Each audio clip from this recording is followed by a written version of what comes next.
اگر تم نے روش یہ اختیار کر لی کہ کچھ حکم مانے کچھ نہیں مانے، یہ بڑی تلخ آیت ہے میرے نزدیک قرآن مجید میں مسلمانوں سے خطاب کر کے اس سے زیادہ سخت کوئی آیت نہیں آئی۔ افتؤمنون ببعض الکتاب وتکفرون ببعض، کیا تم ہماری کتاب شریعت کے بعض حصے کو مانتے اور بعض کو نہیں مانتے؟ نماز کا حکم کس نے دیا؟ میں نے۔ نماز تم پڑھتے ہو۔ سود کی حرمت کا حکم کس کا ہے؟ میرا ہے، اور اسے تم چھوڑنے کو تیار نہیں ہو۔ کیا یہ میرا حکم نہیں؟ اگر میرا حکم نہیں مانا تو نماز کاہے کے لیے آتے ہو؟ پڑھنے کے لیے۔ تمہاری نماز تمہارے منہ پر دے کر ماری جائے گی، تمہارا حج تمہارے منہ پر دے کر مارا جائے گا اگر حرام کی کمائی سے تم نے حج کیا ہے۔ مال حلال سے حج ہو وہ حج مبرور ہوتا ہے۔ حج مبرور وہ ہے جو اللہ کے ہاں حج قبول ہو جائے۔ آپ کی دعائیں کیوں نہیں قبول ہوتی؟ یاد کیجئے 1971 بہت سے لوگوں کو یاد ہوگا جب مشرقی پاکستان میں جنگ ہو رہی تھی تو کتنی دعائیں قنوت نازلہ مسجدوں میں پڑھی گئی ہیں۔ اے اللہ مدد کر، اے اللہ ان کافروں کو تہس نہس کر دے، اللہم شتت شملہم، اللہم مزق جمعہم، اللہم دبر دیارہم، لیکن اللہ نے ایک نہیں سنی۔ سنی نہیں سنی۔ تمہارا منہ ہی نہیں ہے مجھ سے بات کرنے کا۔ تم نے میرا دین قائم کیا ہے؟ تم میرے احکام پر چلتے ہو؟ اگر نہیں تو تمہارا کیا حق ہے کہ تم مجھ سے دعا مانگو؟ قل یا اہل الکتاب لستم علی شیء حتی تقیموا التوراۃ والانجیل وما انزل الیکم من ربکم۔ اے نبی کہہ دیجئے، اے یہودیوں، اے نصرانیوں، یا اہل کتاب، تمہاری پوزیشن ہی نہیں ہے ہماری نگاہوں میں جب تک کہ تم تورات کو نافذ نہ کرو، انجیل کو نافذ نہ کرو، اور بھی جو کچھ ہم نے نازل کیا اس سب کو نافذ نہ کرو، اس وقت تک تمہاری کوئی حیثیت ہی نہیں ہے۔ You have no ground under your feet, تمہارے پاؤں تلے زمین ہی نہیں ہے۔ کیا دعائیں کرتے ہو ہم سے؟ کس منہ سے دعا کرتے ہو؟ اب اسی لفظ کو ذرا سا بدل کر پڑھ لیجئے۔ اللہ کا قانون تو بدلتا نہیں ہے کہ اہل کتاب کے لیے قانون کچھ اور ہو اور امت مسلمہ کے لیے کچھ اور ہو، نہیں۔ پڑھیے ذرا سا لفظ بدلیے، قل یا اہل القرآن لستم علی شیء حتی تقیموا القرآن وما انزل الیکم من ربکم۔ اے نبی کہہ دیجئے، اے قرآن والو، تمہاری کوئی حیثیت نہیں، کوئی حقیقت نہیں، ہماری نگاہوں میں کوئی وقت تمہاری نہیں جب تک کہ تم قرآن کو قائم نہیں کرتے۔ اور جو کچھ ہم نے نازل کیا، یعنی حضور پر وحی جلی کی علاوہ وحی خفی بھی نازل ہوتی تھی جو احادیث کی شکل میں ہمارے پاس ہے۔ تو قرآن بھی ہم نے نازل کیا، قرآن نازل کیا، اس کو نافذ کرو، اور سنت رسول بھی ہم نے نازل کی ہے، اس کو بھی اطاعت کرو، اس کو مانو، اس کی پیروی کرو۔ الحمدللہ وکفی والصلاة والسلام علی عباده الذین اصطفى، خصوصا علی افضلهم وخاتم النبیین محمد الامین وعلی آلہ وصحبہ اجمعین۔ اما بعد فقد قال اللہ تبارک وتعالی کما ورد فی سورة نوح، اعوذ باللہ من الشیطان الرجیم، بسم اللہ الرحمن الرحیم۔ انا ارسلنا نوحا الى قومه ان انذر قومك من قبل ان ياتيهم عذاب اليم قال يا قوم اعبدوا الله واتقوه واطيعون۔ وقال عز وجل كما ورد في سورة البقرة يا أيها الناس اعبدوا ربكم الذي خلقكم من نفس واحدة يا أيها الناس اعبدوا ربكم الذي خلقكم والذين من قبلكم لعلكم تتقون۔ وقال عز وجل كما ورد في سورة الذاريات وما خلقت الجن والإنس إلا ليعبدون۔ وقال جل وعلا كما ورد في سورة البقرة يا أيها الذين آمنوا ادخلوا في السلم كافة۔ وقال جل وعلا كما ورد في نفس السورة افتؤمنون ببعض الكتاب وتكفرون ببعض فما جزاء من يفعل ذلك منكم الا خزي في الحياة الدنيا ويوم القيامة يردون الى اشد العذاب وما الله بغافل عما تعملون۔ صدق اللہ العظیم۔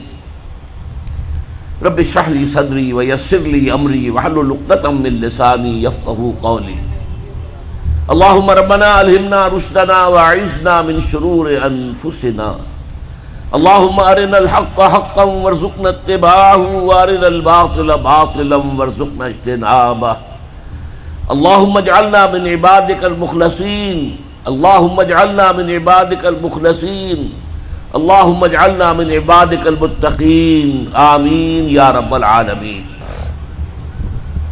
معزز حاضرین اور محترم خواتین، السلام علیکم ورحمۃ اللہ وبرکاتہ۔ آپ کے علم میں اس سے پہلے بھی آ چکا ہوگا اور ابھی بھی آپ کو یاد دہانی کرا دی گئی ہے کہ میری گفتگو کا موضوع ہے اللہ تعالی کا انسانوں سے واحد مطالبہ۔ آپ حضرات میں سے بہت سے لوگ حیران بھی ہوئے ہوں گے کہ واحد مطالبہ کیا مانی؟ اللہ کے تو مطالبے بہت ہیں، نماز پڑھو 5 وقت، روزہ رکھو رمضان کا، صاحب نصاب ہو تو زکوٰۃ ادا کرو، اور صاحب استطاعت ہو تو حج کرو، اپنا مال خرچ کرو اللہ کی راہ میں، خنزیر مت کھاؤ، مردار مت کھاؤ، خون مت کھاؤ، اور جو چیزیں اللہ کے سوا کسی اور کے نام پر ذبح کی گئی ہوں ان کا گوشت مت کھاؤ، شراب نہ پیو، سود مت کھاؤ، جوا مت کھیلو۔ تو شریعت کے احکام جتنے بھی ہیں وہ اللہ کے مطالبات ہیں، لیکن مسئلہ یہ ہے کہ اگر ہم ایک لفظ میں کہنا چاہیں کہ ہمارا رب ہم سے کیا چاہتا ہے، ایک لفظ میں، اس کے لیے میں آپ کو ایک حدیث بھی سنا دوں۔ ایک بدو صحابی حضور کی خدمت میں حاضر ہوئے، دیہاتی تھے۔ انہوں نے عرض کیا کہ اے اللہ کے رسول، میں زیادہ باتیں نہ سمجھ سکتا ہوں نہ یاد رکھ سکتا ہوں، مجھے تو بس کوئی ایک بات ایسی بتا دو کہ میں اس کو مضبوطی سے تھام لوں اور میری نجات ہو جائے۔ حضور نے یہ نہیں فرمایا کہ یہ تم کیا بے وقوفی والا سوال کر رہے ہو، کوئی ایک بات تو نہیں ہے، دین کی تو بہت سی باتیں۔ آپ نے تو ہمیں بھی اصول بتایا ہے کہ کلموا الناس علی قدر عقولہم، لوگوں سے گفتگو کیا کرو ان کی عقل اور فہم کے مطابق۔ لہذا آپ نے جواب دیا قل آمنت باللہ ثم استقم، بات ختم، کہو میں ایمان لایا اللہ پر، پھر اس پر جم جاؤ۔ اب یہ کہنا تو آسان ہے میں اللہ پر ایمان لایا، لیکن جم جانا، ثم استقم، اس استقامت میں قیامت مضمر ہے۔ اسی طرح ایک لفظ میں اگر آپ اللہ تعالیٰ کے تمام احکام کو جمع کرنا چاہیں تو وہ لفظ عبادت ہے۔ ابھی میں نے سب سے پہلے آپ کو سورہ نوح کی ابتدائی آیت سنائی۔ اللہ فرماتا ہے انا ارسلنا نوحا الی قومہ، ہم نے بھیجا تھا نوح کو اس کی قوم کی طرف، ان انذر قومک من قبل ان یاتیہم عذاب علیم، کہ اپنی قوم کو خبردار کر دو اس سے پہلے کہ دردناک عذاب آ جائے۔ اس حکم پر عمل کرتے ہوئے حضرت نوح نے کیا کہا؟ یا قوم اعبدوا اللہ واتقوہ واطیعون، اے میری قوم کے لوگوں اللہ کی عبادت کرو، اس کا تقوی اختیار کرو اور میری اطاعت کرو۔ تو آپ نے دیکھا ہوگا کہ مکی صورتوں میں، سورہ اعراف میں، سورہ یونس میں، سورہ شعراء میں بار بار اولو العزم رسول جو ہیں اللہ کے، حضرت نوح علیہ السلام، حضرت ہود علیہ السلام، حضرت صالح علیہ السلام، حضرت لوط علیہ السلام، حضرت شعیب علیہ السلام، حضرت ابراہیم علیہ السلام، حضرت موسیٰ علیہ السلام، حضرت عیسیٰ علیہ السلام، ان سب کی دعوت ایک ہے، یا قوم اعبدوا اللہ ما لکم من الہ غیرہ، اے میری قوم کے لوگوں اللہ کی عبادت کرو، اس کے سوا تمہارا کوئی معبود نہیں ہے۔ کہیں الفاظ آتے ہیں یا قوم اعبدوا اللہ واطیعون، اے میری قوم کے لوگوں اللہ کی عبادت کرو اور میری اطاعت کرو۔ تو ایک لفظ اگر ہے تو عبادت، اسی لیے میں نے آپ کو تیسری آیت سنائی سورہ زاریات کی، وما خلقت الجن والانس الا لیعبدون، میں نے جنوں اور انسانوں کو نہیں پیدا کیا مگر صرف اس لیے کہ میری عبادت کریں۔ گویا کہ غرض تخلیق آدم انسانوں کی تخلیق کا مقصد یہ ہے کہ وہ اللہ کی عبادت کرے. کس قدر اہم لفظ ہے یہ. اسی کے لیے اس کی ترجمانی کرتے ہوئے کہا تھا شیخ سعدی رحمت اللہ علیہ نے، زندگی آمد برائے بندگی، زندگی بے بندگی شرمندگی. یہ میں آپ کو بتاؤں گا کہ عبادت کا سب سے بڑا حصہ جو ہے بندگی ہے، غلامی ہے، اطاعت ہے. تو انسان کا مقصد تخلیق عبادت ہے. البتہ اس میں جو بات سمجھنے کی ہے وہ یہ ہے، عبادت ہمہ تن، ہمہ وقت، ہمہ وجوہ درکار ہے. اللہ کی بندگی، اللہ کی غلامی، اللہ کی عبادت، اس کا تقاضا کیا ہے؟ ہر وقت، ہر آن، ہر لحظہ، ہر معاملے میں اللہ کا حکم مانا جائے. اس لیے کہ عبد کہتے تھے غلام کو. آج کل غلامی کا وہ تصور دنیا میں کہیں نہیں ہے. غلام اپنے آقا کی ملکیت ہوتا تھا. غلام کو جب چاہے آقا قتل کر دیتا تھا، اس پر کوئی مقدمہ نہیں تھا، نہ 302 کا، نہ 303 کا، نہ 304 کا، کوئی مقدمہ نہیں. بالکل ایسے جیسے آپ کی بکری ہو، آپ اس کو ذبح کریں، گوشت کھائیں، بانٹیں اپنے دوستوں میں، تو کوئی آپ سے پوچھ سکتا ہے بکری کیوں ذبح کی؟ اسی طرح آقا جو ہے اپنے غلام کو اگر ذبح کرتا تھا تو کوئی اس سے نہیں پوچھتا تھا تم نے کیوں کیا، اس لیے کہ میرا غلام ہے، میرا غلام تھا، میں نے اس کو ذبح کر دیا. اچھا، آج ہمارے ذہن میں سب سے بڑا نقشہ آتا ہے ملازم کا، کہ ملازم جو ہے، جس نے ملازم رکھا ہے، امپلائر اور امپلائی ریلیشن شپ کیا ہے. زیادہ سے زیادہ وہی ہمارے سامنے آتا ہے. لیکن اس میں آپ نوٹ کریں گے کہ ملازم ہمہ وقت نہیں ہوتا، اس کی ملازمت کا وقت مقرر ہے. پہرہ دار ہے، 12 گھنٹے پہرہ دے گا رات کو، اس کے بعد جا کے سوئے گا. اگر وہ کھانا پکانے والا ہے، کھانا پکائے گا. کوئی اور کام آپ نہیں کہہ سکتے.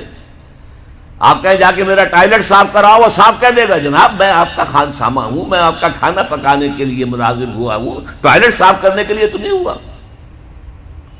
یہ ملازم جو ہے یہ ہمہ وقت نہیں ہے، یہ ہمہ جہت نہیں ہے، ہمہ تن نہیں ہے. لیکن غلام جو ہوتا تھا، غلام کسی وقت بھی کار نہیں کر سکتا. رات کو 12-1 بجے آقا حکم دے وہ اس کو پورا کرنا ہوگا، جو حکم دے پورا کرنا ہوگا. لہذا اس غلامی کا تصور کیجئے. عبد سے بنا عبادت. جیسے بندہ، فارسی میں عبد کا لفظ کیا ہے؟ بندہ. بندہ و آقا، تمیز بندہ و آقا فساد آدمیت ہے. لیکن وہ بندہ جو ہے جس سے بندگی بنا ہے، تو میں نے ابھی آپ کو شعر سنا دیا، زندگی آمد برائے بندگی، زندگی بے بندگی شرمندگی. تمہیں تو پیدا ہی کیا گیا اس لیے کہ ہماری عبادت کرو. تمہارا مقصد تخلیق یہ ہے کہ ہماری عبادت کرو. تو یہ عبادت ہے ہمہ تن، ہمہ وقت، ہمہ وجوہ، اللہ کی اطاعت، اللہ کی غلامی، اللہ کی بندگی. بدقسمتی سے ہمارے ہاں تصور، ہمارا جب زوال شروع ہوا ہے تو یہ کوئی 2-4 صدی کی بات نہیں ہے. 1000 سال سے ہمارا زوال زوال زوال زوال زوال چلا آ رہا ہے. اس زوال میں ہمارے مفہوم بدل گئے ہیں، ہمارے معنی بدل گئے، الفاظ کے، اصطلاحات کا مفہوم تبدیل ہو گیا ہے. اب ہم کیا سمجھتے ہیں؟ عبادت ہے نماز، روزہ، حج اور زکوٰۃ، بس یہ عبادت ہے. اور عبادت کسے کہتے ہیں؟ بہت غلط بات ہے. سوچئے، اگر عبادت یہی ہے نماز روزہ، تو کیا ہم 24 گھنٹے نماز پڑھتے ہیں؟ اللہ نے کہا میں نے پیدا ہی کیا عبادت کے لیے. تو کیا 24 گھنٹے روزہ رکھتے ہیں؟ کیا 12 مہینے روزہ رکھتے ہیں؟ کیا ہر وقت 24 گھنٹے نماز پڑھتے ہیں؟ نہیں. یہ نماز، روزہ، زکوٰۃ، حج، یہ عبادات تو ہیں. وہ اصل عبادت ہے بندگی، اطاعت، غلامی، جو ہمہ وقت ہے، ہول ٹائم، ہمہ جہت، ہمہ وجوہ، اللہ کی اطاعت. البتہ اس میں ایک چیز کا اضافہ کیجئے، اطاعت مجبوراً بھی ہوتی ہے. آج سے 60 سال پہلے انگریز حکمران تھا ہم پر، ہمیں اس کی اطاعت کرنی پڑتی تھی، لیکن ہمیں انگریز سے محبت تو نہیں تھی نا. اسی طرح بنی اسرائیل غلام تھے آل فرعون کے، حکم تو مانتے تھے، بیگار میں پکڑے جاتے تھے، کام کرتے تھے، جانے بھی دیتے تھے، لیکن وہ فرعون سے محبت تو نہیں کرتے تھے نا۔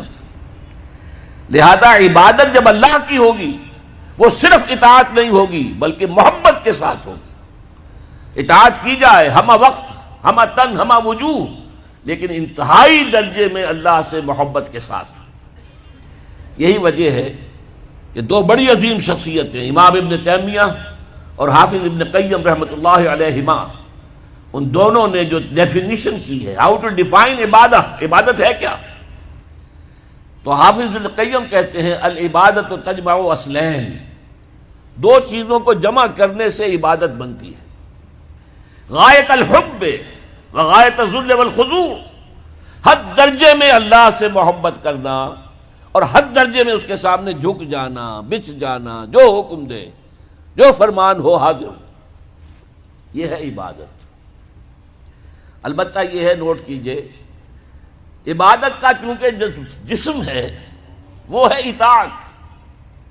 جیسے میرا یہ جسم ہے، 2.5 من کا وزن ہے، لیکن اس کی اصل حقیقت وہ جان ہے۔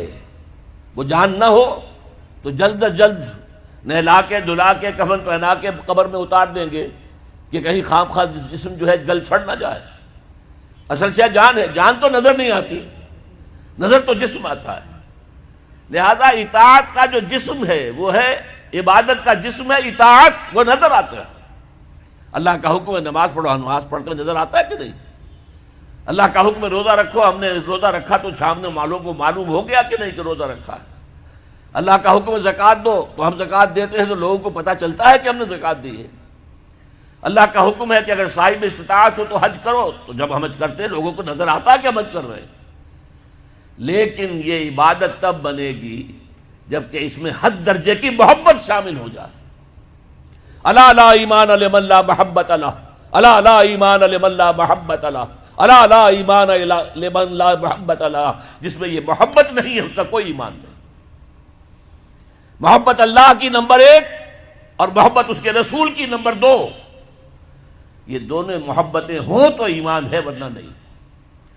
قرآن میں فرمایا گیا والذین آمنوا اشد حبا للہ، اشد حبا للہ، اشد کا لفظ آپ جانتے ہیں شدید ترین۔ جو واقعی صاحب ایمان ہیں وہ شدید ترین محبت کرتے ہیں اللہ کے ساتھ۔ اور رسول نے اپنے بارے میں فرما دیا بہت خوبصورتی سے، لا یؤمن احدکم حتی اکون احب الیہ من والدہ وولدہ والناس اجمعین، تم میں سے کوئی شخص مومن نہیں ہو سکتا جب تک کہ میں اسے اس کے باپ سے، اس کے بیٹے سے اور تمام انسانوں سے زیادہ محبوب نہ ہو جاؤں۔ تو یہ محبت روح ہے، نظر تو نہیں آتی، نظر آئے گی اطاعت کہ آپ نے اللہ کا حکم مانا، رسول کا حکم مانا، لیکن یہ اطاعت عبادت تب بنے گی جبکہ اللہ کی محبت کے جذبے سے سرشار ہو کر اللہ کی اطاعت کی جائے۔ چنانچہ قرآن میں اس کی بڑی عمدہ مثال ہے، جب حضرت موسیٰ علیہ السلام پہلی مرتبہ فرعون کے دربار میں پیش ہوئے تو فرعون نے مذاق اڑایا کہ یہ آیا ہے، یہ موسیٰ اور یہ ہارون اس کا بھائی، اور یہ ہم پر حکم چلانا چاہتے ہیں۔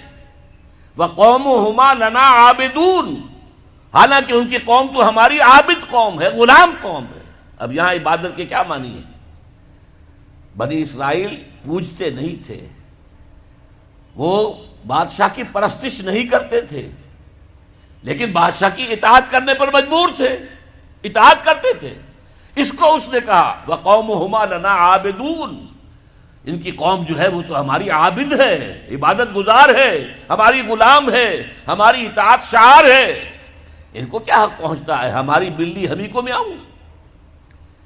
اچھا کوئی شخص کہہ دے کہ یہ تو فرعون کا لفظ ہے، آپ اسے دلیل کے طور پر لے آئے، اللہ کا لفظ تو نہیں ہے یہ، تو وہ بھی سن لیجئے۔ ایک دوسری ملاقات میں حضرت موسیٰ علیہ السلام نے جب دعوت پیش کی تو فرعون نے طنز کیا، الم نربک فینا ولیدا، اے فرعون، اے موسیٰ تم وہی نہیں ہو جسے ہم نے اپنے گھر میں پالا پوسا تھا۔ اللہ تعالیٰ کے حکم سے حضرت موسیٰ کو تو ایک صندوق میں بند کر کے دریائے نیل میں ڈال دیا تھا ان کی والدہ نے۔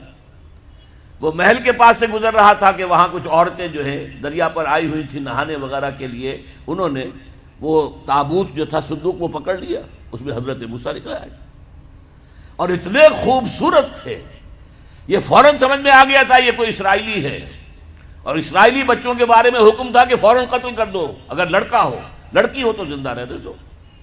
لیکن یہاں حضرت آسیہ تھی، فرعون کی ایک بیوی جو مسلمان تھی، بنی اسرائیل میں سے تھی، انہوں نے کہا فرعون سے لا تقتلوہ، مت قتل کرو، قرۃ عین لی ولک، دیکھو ہمارے ہاں اولاد نہیں ہے، یہ تو میرے اور تمہارے لیے آنکھوں کی ٹھنڈک بن جائے گا، دیکھو کتنا خوبصورت بچہ ہے۔ لہذا ان کو قتل نہیں کیا گیا۔ اللہ تعالیٰ نے ایک جگہ سورہ طٰہٰ میں احسان گنایا ہے حضرت موسیٰ پر، وَأَلْقَيْتُ عَلَيْكَ مَحَبَّةً مِّنِّي، میں نے اے موسیٰ تم پر اپنی محبت کا پرتو ڈال دیا تھا، ایسی محبت خدا بندی، ایسا ان کا جذبہ ابھرا لوگوں کے اندر کہ حضرت موسیٰ کو غضب نہیں پہنچایا گیا، محل میں پلے ہیں۔ تو اس کے بعد فرعون کی اس وقت تک اولاد نہیں تھی، بعد میں اولاد ہو گئی، لیکن وہ جو بعد میں اولاد ہونے والا جو ہے، پیدا ہونے والا شہزادہ، وہ حضرت موسیٰ کو اپنا بڑا بھائی سمجھتا تھا۔ تو حضرت موسیٰ کو جب تانا دیا الم نربک فینا ولیدا، اے موسیٰ تم وہی نہیں ہو جسے ہم نے بچپن میں پالا پوسا تھا، ہمارے ٹکڑوں پر پلے اور آج ہمارے منہ کو آ رہے ہو۔ اس کا جواب کیا دیا حضرت موسیٰ نے؟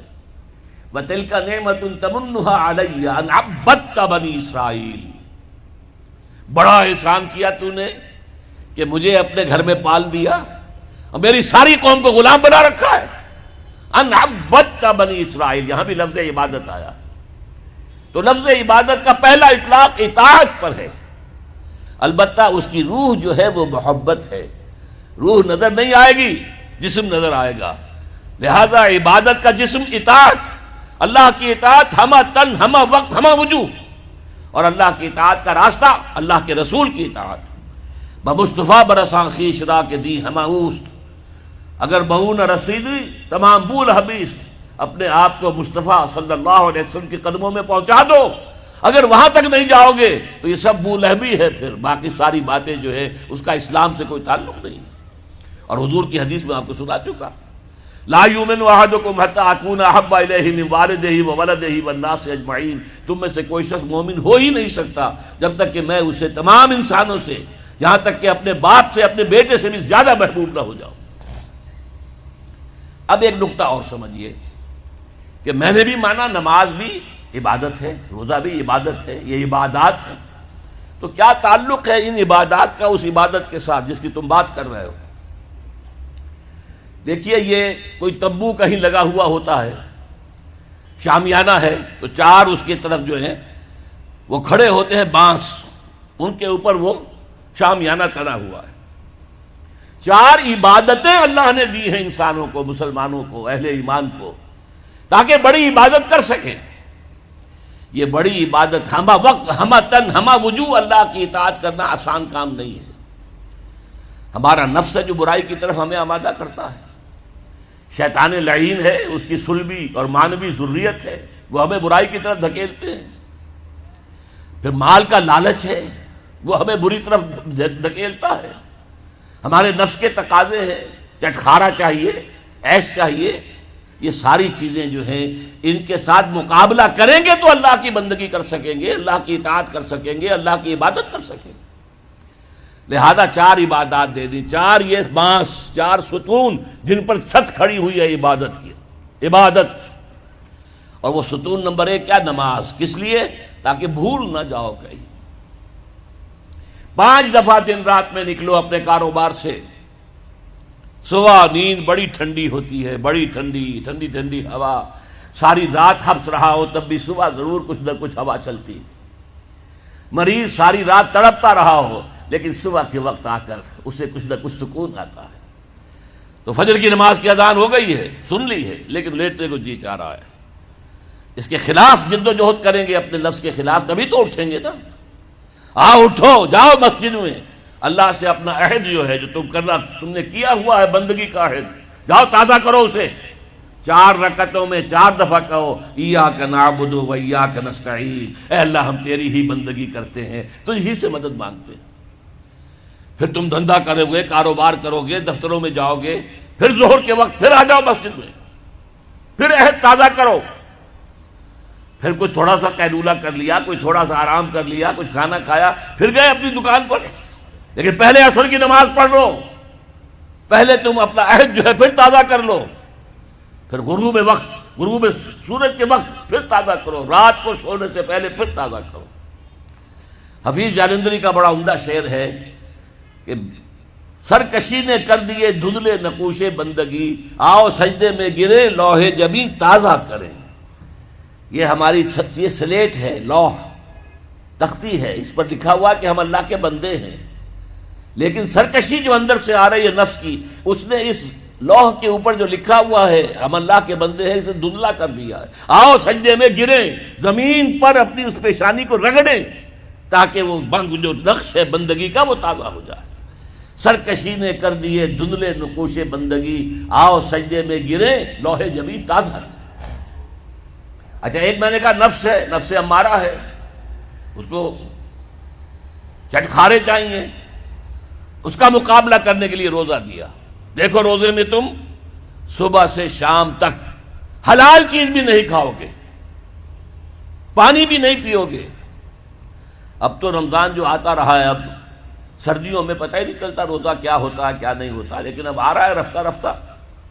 بہرحال وہ تو آتا ہے، ہر 30-33 برس کے بعد لازماً وہ سائیکل مکمل ہو جاتا ہے.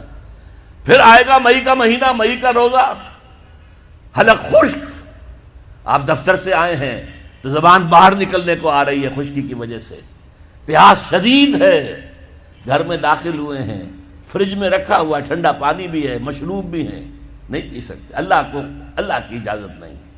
بھوک لگی ہوئی ہے، کھا نہیں سکتے، بہترین کھانے ہیں، نہیں کھانا، اللہ کی اجازت نہیں ہے. یہ کس لیے ہے کہ تم نے 1 مہینے صبح سے شام تک حلال چیز بھی نہیں کھائی، حلال مشروب نہیں پیا، تو بقیہ 11 مہینے حرام سے تو بچو. یہ استعداد پیدا کرنے کے لیے روزہ. یا ایھا الذین آمنوا کتب علیکم الصیام کما کتب علی الذین من قبلکم لعلکم تتقون، تاکہ تمہارے اندر تقویٰ پیدا ہو جائے. مال کی محبت کو دل سے نکالنے کے لیے زکوٰۃ دو، صدقات دو، انفاق کرو، نکالو اس مال کو، نکالو. جتنا یہ مال نکلے گا اتنا ہی دل کے اندر سے مال کی محبت کم ہوگی. اور یہ ساری چیزیں حج میں جمع کر دی، خرچ بھی ہوتا ہے. احرام کے اندر پابندیاں بھی ہیں، احرام کی حالت میں زن و شوق کا تعلق نہیں ہو سکتا بیوی اور شوہر کا. اسی طریقے سے آپ بال نہیں توڑ سکتے اپنا. اور پھر یہ ہے کہ اس کے اندر ذکر بھی ہے، تلبیہ بھی ہے، لبیک اللہم لبیک لبیک لا شریک لک لبیک ان الحمد والنعمت لک والملک لا شریک لک. یہ ترانہ جو ہے حمد کا اور ترانہ توحید وہاں پر پڑھا جا رہا ہے. تو کیا مطلب بات سمجھ میں آئی؟ یہ 4 عبادات اس لیے دی ہے کہ وہ بڑی عبادت ہم کر سکے، کہ ہم سے کہیں اللہ کے کسی حکم کے خلاف کوئی حرکت سرزد نہ ہو جائے. ہر وقت ہمہ تن ہمہ وقت ہمہ وجوہ اللہ کی بندگی، اللہ کی اطاعت. اب تیسرا نقطہ ذرا کڑوا ہے. اب تک کی باتیں تو آپ کو اچھی لگی ہوں گی، اب کڑوی بات ہے. یہ اطاعت اللہ کو مطلوب ہے، کلی اطاعت، جسے آپ کہتے ہیں نا پیکج ڈیل. بھائی یہ معاملہ اس طرح نہیں ہوگا، یہ پیکج ہے، ٹیک اٹ اور لیو اٹ. اللہ کہتا ہے یا میری اطاعت کرو تو ہمہ تن کرو، ہمہ وقت کرو. یہ نہیں کہ کچھ میری اطاعت کر لی، کچھ نفس کی اطاعت کر لی، کچھ کسی اور کی اپنی برادری کے رواج کی اطاعت کر لی. نہیں، یہ 20%، 30%، 33%، 50%، یہ اطاعت مجھے قبول نہیں ہے. میرے ہاں تو قبول ہوگی ہمہ تن ہمہ وقت ہمہ وجوہ کامل اطاعت.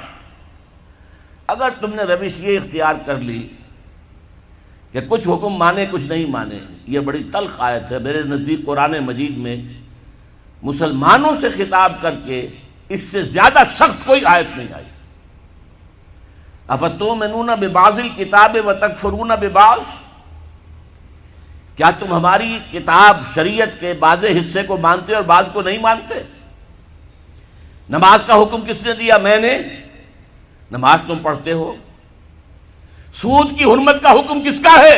میرا ہے، اور اسے تم چھوڑنے کو تیار نہیں ہو. کیا یہ میرا حکم نہیں؟ اگر میرا حکم نہیں مانا تو نماز کاہے کے لیے آتے ہو پڑھنے کے لیے؟ تمہاری نماز تمہارے منہ پر دے کر ماری جائے گی، تمہارا حج تمہارے منہ پر دے کر مارا جائے گا اگر حرام کی کمائی سے تم نے حج کیا ہے۔ مال حلال سے حج ہو وہ حج مبرور ہوتا ہے۔ حج مبرور وہ ہے جو اللہ کے ہاں حج قبول ہو جائے۔ آپ کی دعائیں کیوں نہیں قبول ہوتی؟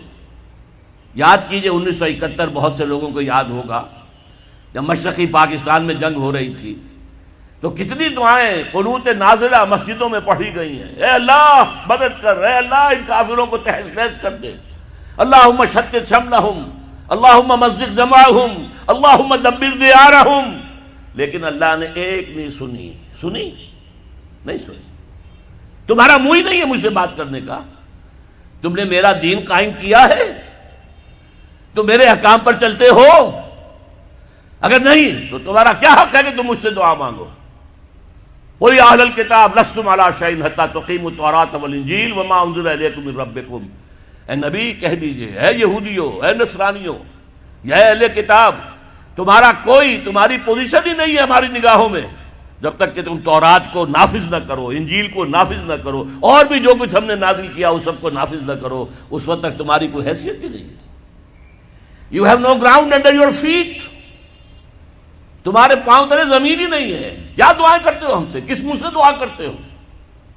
اب اسی لفظ کو ذرا سا بدل کر پڑھ لیجئے، اللہ کا قانون تو بدلتا نہیں ہے کہ اہل کتاب کے لیے قانون کچھ اور ہو اور امت مسلمہ کے لیے کچھ اور ہو، نہیں، پڑھیے ذرا سا لفظ بدلیے، قل یا اہل القرآن لستم علی شیء حتی تقیموا القرآن وما انزل الیکم من ربکم، اے نبی کہہ دیجئے، اے قرآن والو،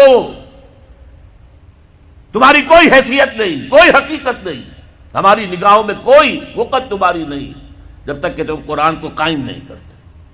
اور جو کچھ ہم نے نازل کیا یعنی حضور پر وحی جلی کی علاوہ وحی خفی بھی نازل ہوتی تھی جو احادیث کی شکل میں ہمارے پاس ہے، تو قرآن بھی ہم نے نازل کیا، قرآن نازل کیا، اس کو نافذ کرو، اور سنت رسول بھی ہم نے نازل کی ہے، اس کو بھی اطاعت کرو، اس کو مانو، اس کی پیروی کرو۔ اچھا اگر یہ نہیں کرو گے اس کی سزا کیا ہے؟ افتؤمنون ببعض الکتاب وتکفرون ببعض، کیا تم ہماری شریعت اور کتاب کے ایک حصے کو مانتے اور ایک کو نہیں مانتے؟ ایک حکم سر آنکھوں پر، ایک حکم پاؤں تلے رون دیتے ہو۔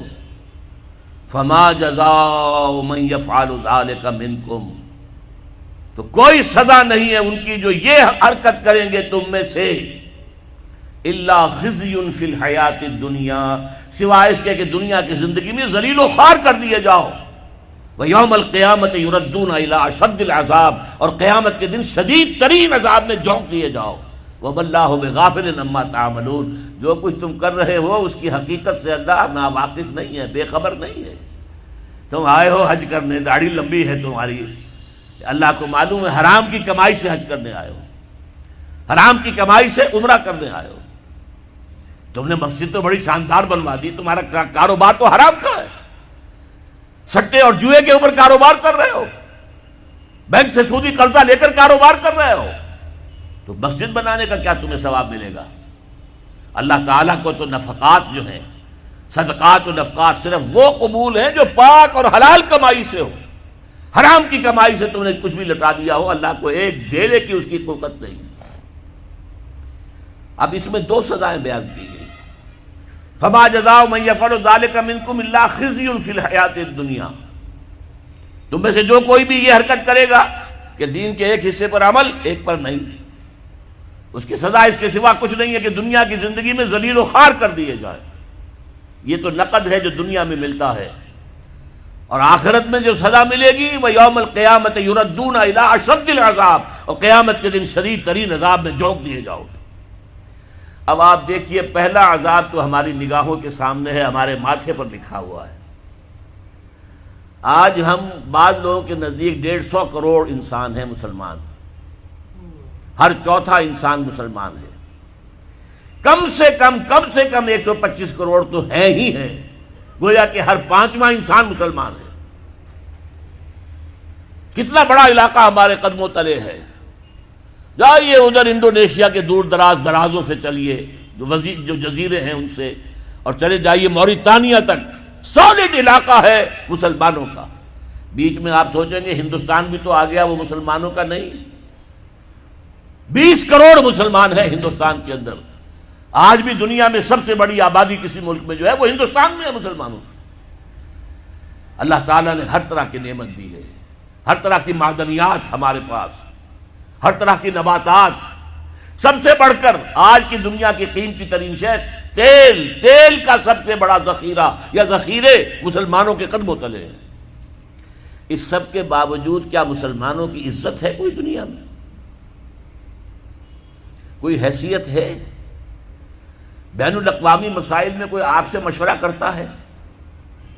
کسنمی پرسد کے بھیا کس کی تم ہو کون؟ تمہیں کون پوچھے گا؟ ہم تو G7 بیٹھیں گے، G8 آ جائیں گے، G13 آ جائیں گے، G15 ہوں گے، اور کوئی مسلمان ملک نہ G7 میں، نہ G15 میں، نہ 3 میں، نہ 13 میں، کہیں نہیں. اور اب جو توسیع کرنے جا رہے ہیں، سیکورٹی کونسل کے اندر نئی سیٹ کس کو ملے گی؟ سعودی عرب نے حال ہی میں کہا یہ مسلمانوں کا حصہ ہے. کیسے حصہ ہے مسلمانوں کا؟ تمہاری عزت، تمہارا دھیلے کی عزت ہے دنیا میں کہیں؟ تم تو اپنے معاملات نہیں سنبھال سکتے، تم نے دنیا کا معاملہ کیا درست کرنا ہے؟ تم تو ہمارے ہاتھ بکے ہوئے ہو. پاکستان ہماری جیب میں پڑا ہوا ہے، سعودی عرب جو ہے وہ تو نہ معلوم کب سے ہماری جیب میں ہے. تمہاری حیثیت کیا ہے؟ تم ہو کون؟ وہ ملے گی سیٹ اگر تو بھارت کو ملے گی، پاکستان کو ملنے کا کوئی سوال نہیں. تو یہ عزت کیوں آ گئی؟ کیوں نہ رہی ہماری؟ یہ ذلت کیوں آ گئی؟ فرمایا خزی فی الحیات الدنیا، دنیا کی زندگی میں رسوائی، بے عزتی. ایک تو سزا یہ ہے جو آج ہم پر ہے. آج دیکھیے دنیا میں جہاں خون بہتا ہے مسلمان کا،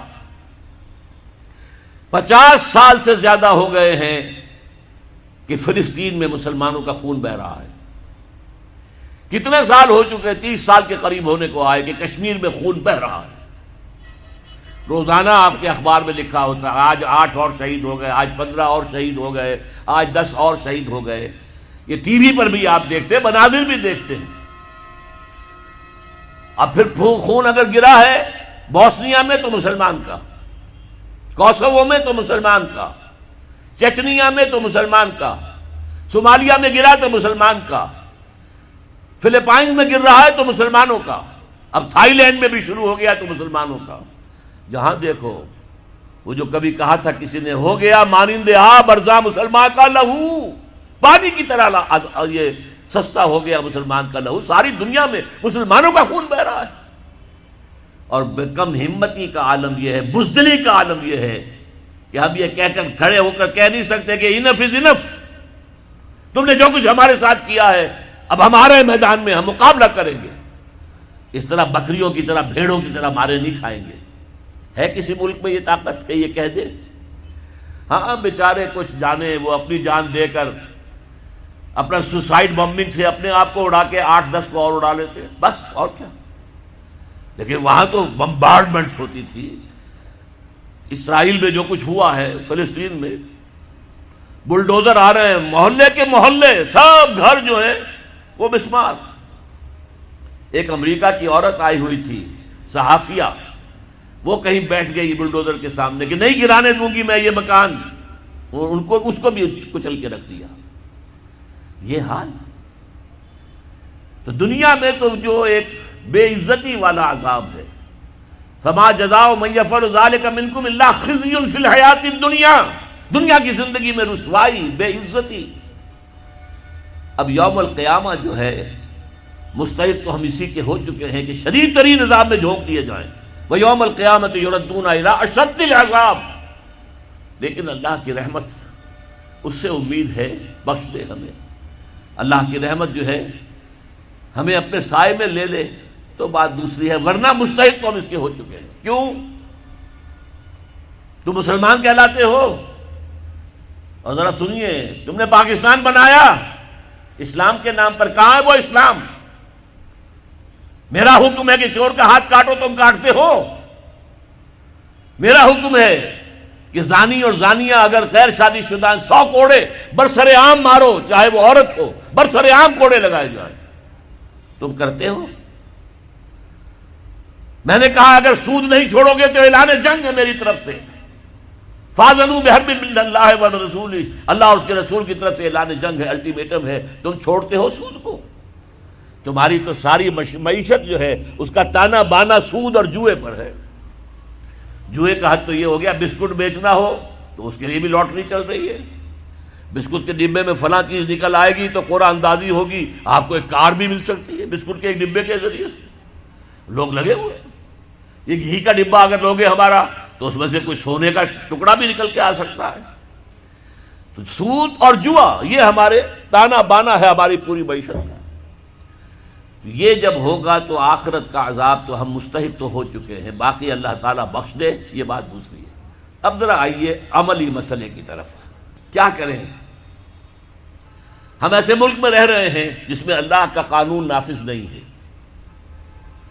جس کا مالی نظام سود اور جوئے پر ہے، ہم اس کو بدل نہیں سکتے، کیا کریں؟ کہاں جائیں؟ کس طرف جاؤں؟ کسے دیکھوں؟ کسے آواز دوں؟ اے ہجوم نامرادی دل بہت گھبرائے ہے، کہاں جاؤں؟ دنیا میں 1 انچ نہیں ہے، کوئی ملک نہیں ہے جہاں اے اللہ تیرا دین قائم ہو، جائیں تو کہاں جائیں؟ اور اگر تھوڑی سی دیر کے لیے کچھ اسلام کے احکام نافذ ہو گئے تھے افغانستان میں تو انہوں نے بھی تو آنے کی اجازت تو نہیں دی کہ آ جائیں باہر لوگ اور یہاں پر آباد ہو جائیں، زمین نہیں خرید سکتے، ہماری قوم کہے گی یہ ہماری زمینیں بیچ رہے ہیں۔ لہذا طالبان بھی اس کی ہمت نہیں کر سکے کہ وہ قوم کے جذبات کے خلاف باہر سے آنے والے مسلمانوں کو آباد کریں۔ مہاجرین تو وہ تھے، مدینے کے مہاجرین مکے سے جو آئے تھے، مدینے والوں نے، انصار نے اپنے گھر تقسیم کر دیے، لو بھائی یہ میرا گھر ہے، اس کے اندر بیچ میں دیوار میں کھڑی کر دیتا ہوں، یہ میرا حصہ، یہ تمہارا حصہ۔ محمد نے صلی اللہ علیہ وسلم تمہیں میرا بھائی قرار دیا ہے، آؤ بھائی آؤ، تم میرے بھائی ہو، حضور نے بنایا ہے، دیکھو یہ دکان میری ہے، دیوار کھینچ دیتا ہوں، آدھی دکان میری آدھی تمہاری۔ یہاں تک کہ ایک انصاری صحابی اپنے مہاجر صحابی بھائی کو اپنے گھر لے گئے، پردہ ابھی تک تھا ہی نہیں، نہ آکام پردے کے آئے تھے، گھر میں لے گئے، 2 بیویاں تھیں، دیکھو بھائی یہ ان میں سے جو تمہیں پسند ہو میں اسے طلاق دے دوں گا، تم شادی کر لو۔ میں یہ گوارا نہیں کر سکتا کہ جسے محمد رسول اللہ صلی اللہ علیہ وسلم نے میرا بھائی قرار دیا ہے کہ میرے گھر میں تو 2 بیویاں ہوں اور اس کے گھر میں کوئی بیوی نہ ہو، اس کا گھر آباد نہ ہو۔ تو وہ معاملہ تو اور تھا۔ اب کہاں جائیں ہم؟ سعودی عرب تو گھسنے کا نام نہیں لینے دیتا، عمرے کا ویزا ہے تو چلے جاؤ، دباؤ جاؤ، نکل جاؤ، ورنہ پھر پکڑ دھکڑ شروع ہو جائے گی، شرطے آپ کو پکڑیں گے جیل میں ٹھوس دیں گے، بس عمرہ کرو اور جاؤ۔ یہاں آباد ہونے کا کوئی سوال نہیں، قطعاً کوئی سوال نہیں۔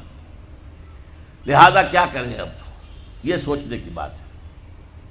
دیکھیے ہماری بندگی جزوی ہے، نمازیں ہم پڑھ رہے ہیں، روزے ہم رکھ رہے ہیں، مسجدیں عالی شان بنائی ہیں، مدرسے بھی بہت بڑے بڑے بن گئے ہیں، واقعتاً اس میں کوئی شک نہیں، لیکن سوال یہ ہے کہ اوپر جو چھت ہے وہ تو کافرانہ ہے، قانون تو اللہ کا نہیں ہے، کتاب و سنت کے احکام تو نافذ نہیں ہے۔ ہاں نماز ہے، روزہ ہے، حج ہے، زکوٰۃ ہے، تو نماز اور روزہ تو ہندوستان میں بھی ہو رہا ہے، وہ تو چند ایک مسجدیں ہیں جنہیں وہ تاریخی اعتبار سے کہتے ہیں کہ یہ ہمارے مندر ہوتے تھے جنہیں مسجد بنایا گیا، ورنہ وہاں پر ہزاروں لاکھوں مسجدیں ہیں، آباد ہیں، لوگ نمازیں پڑھتے ہیں، کوئی روکتا ہے انہیں؟ ہم نے یہ ملک بنایا تھا کہ یہاں اسلام کا نظام قائم کریں گے۔ نماز تو آپ امریکہ میں جا کر پڑھیے، امریکہ کو کوئی اعتراض ہی نہیں۔ You have come here, you have purchase synagogues and churches and you have turned them into mosques۔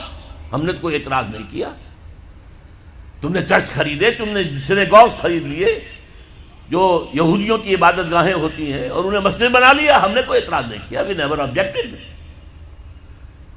لیکن تم کہو کہ اسلام کا نظام ہم قائم کریں گے، نہیں کرنے دیں گے تمہیں کبھی بھی۔ تم چاہو کہ تم اسلام کا معاشی نظام قائم کرو، کبھی اجازت نہیں دیں گے۔ تم چاہو کہ اسلام کی معاشرتی اقدار کو تم قائم کرو، کبھی نہیں کرنے دیں گے۔ یہ ہے اس وقت جو ہمارے ساتھ پیش آ رہا ہے معاملہ، پورا مغرب اس پر اڑا ہوا ہے، اسلامی نظام کہیں نہیں آنے دیں گے۔ ہاں نمازیں پڑھو، ہمیں کوئی اعتراض نہیں، روزے رکھو، تم روزے 30 کی بجائے 100 رکھو، ہمارا کیا لیتے ہو؟ تمہاری کمزوری ہو جائے گی، ہم تو تمہیں لیبر اسی وقت دیں گے جب پورے 8 گھنٹے کام کرو گے ڈٹ کر، اس میں کوئی رعایت نہیں کریں گے تمہارے ساتھ۔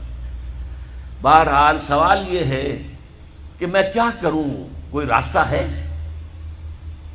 دیکھیے کنویں میں، اب آج کل تو وہ کنویں اس طرح کے ہیں نہیں، دیہات میں تو ہے، کنویں میں کتا گر گیا، بلی گر گئی، مردار ہے کنویں کے اندر، کنویں کا پانی حرام ہو گیا، نجس ہو گیا، لیکن آخر کو راستہ تو ہے نا بھائی، اتنا پہلے تو اس کتے کو یا اس بلی کی لاش کو نکال کے باہر پھینکو، اور پھر